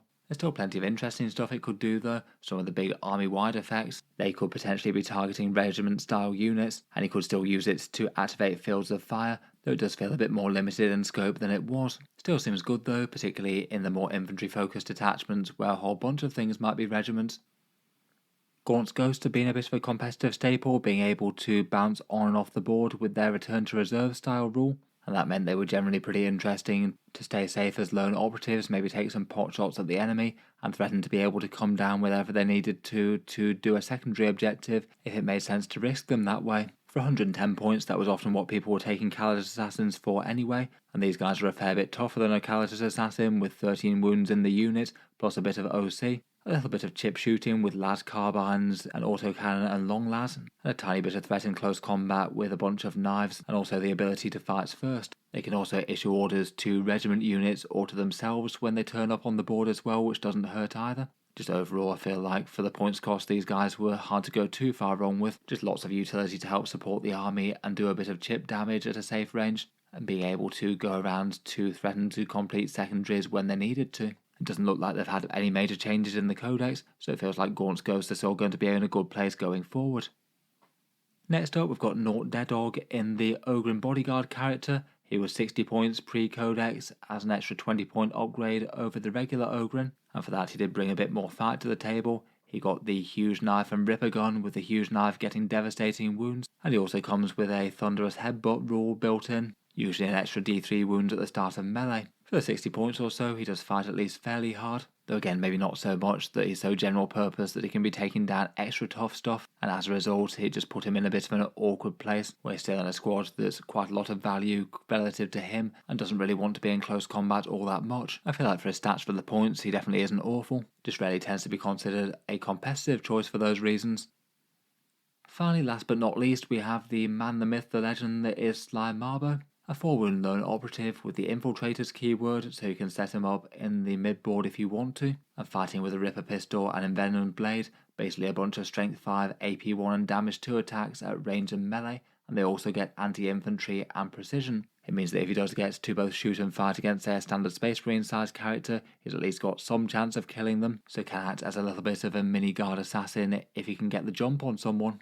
In the Codex, both of his special rules were toned down a bit, but not by a crazy amount, I'd say. He still has his returns fire if something gets shot within 3 inches of him. It's now just once per turn and has to target the thing that did the shooting if he can reach it, so it is a bit more limited in scope with that Ripper pistol. And with his move shoot move ability, that only happens in your shooting phase, not when he does that reactive firing thing, so you can't just take damage and then slink away and escape a follow-up charge or something. For the 60 points, being a cheap lone operative has some good value all in itself, and if you do want just some infiltrator units to hold up the mid-board and screen out a bit, here's one option as an alternative to Rattlings. Between all that, I feel like he's not unusable, but does maybe feel like a bit of an extra and not really desperately needed in any one army list.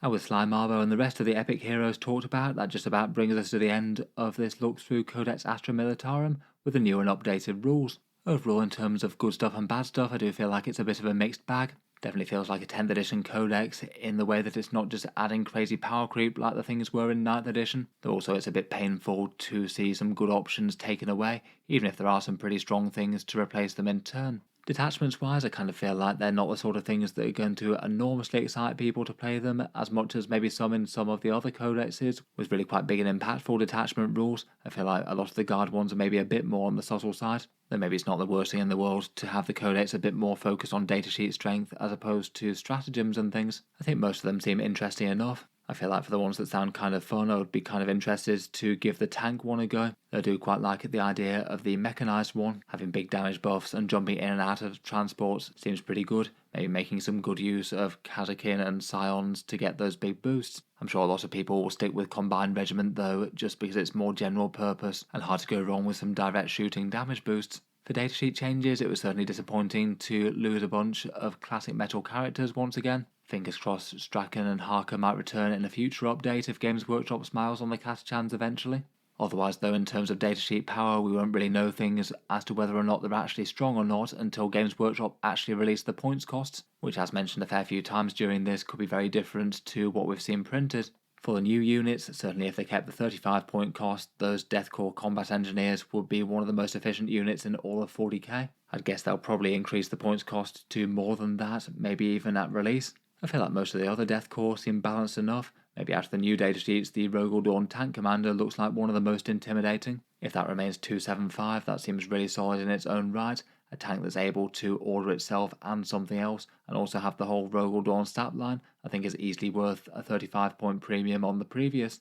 Otherwise, for datasheet things, maybe a bit disappointing to lose heavy weapon teams mixed in with infantry squads and command squads.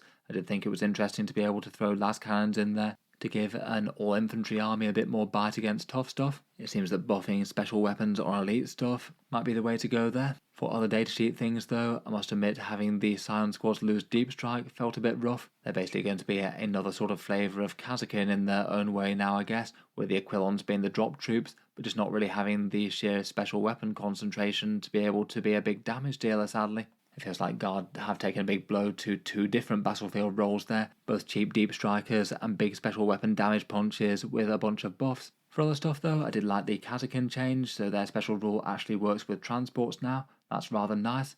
I feel like Kazachan heavy weapon teams look a lot more effective for doing the anti-tank style role. Still a complete glass cannon to the point where it's probably not worth it, but at least with some big rerolls the glass cannon's going to hit somewhat hard. Bullgrin's getting a bit tougher was maybe a bit of a surprise. It was nice to see the Lehman Russ Eradicator get something, though I feel like there were quite a lot of units elsewhere in the Codex that could have used a bit of help that didn't, maybe some sort of reinterpretation for Commissars once again. And I still feel like it seems unlikely that people are going to be playing the Ministorum Priest or Ogrim Bodyguard in the vast majority of lists, aside from some wacky meme builds. Artillery looks like it's going to be kept really quite niche as well. Losing heavy on everything and the Manticore changes feels like they're just really trying to push it into more sort of debuff handing out as opposed to damage. In any case though, still certainly we will be interested to put some Imperial Guard on the tabletop. I look forward to hearing what units and combos you guys attempted to run with them. Let me know your first impressions of the Codex down in the comments.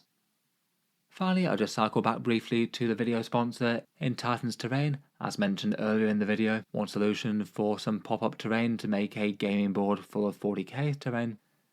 As I mentioned previously, these ones do have some pros and cons to them. Their cardboard folding things are really quite easy to store and transport due to being able to fold flat. They're far cheaper than a whole board of Games Workshop terrain by a massive margin, though most things are, to be fair. And the pieces don't need paint or assembly, it's all ready to go immediately if you don't have the hobby time to be mass producing terrain pieces.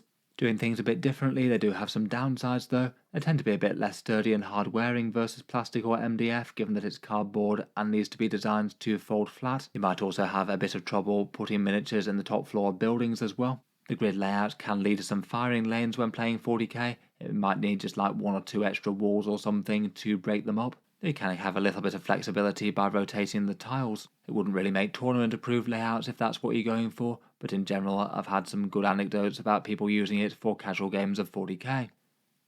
In any case, they have a trio of different sets on offer. The Forgotten Furnace one, which is sort of like a Chaos Foundry, all factories and glowing runes and a bunch of ruined factories and furnaces. There's a Shattered Hive one, which is more sort of Imperial style city. Lots of more traditional blasted ruins that you might see on cityscapes in a whole bunch of 40k games. And they've also got an Overgrown Capital set as well. A bit more of a verdant and maybe fantasy style ruins. Could be appropriate both for fantasy or 40k.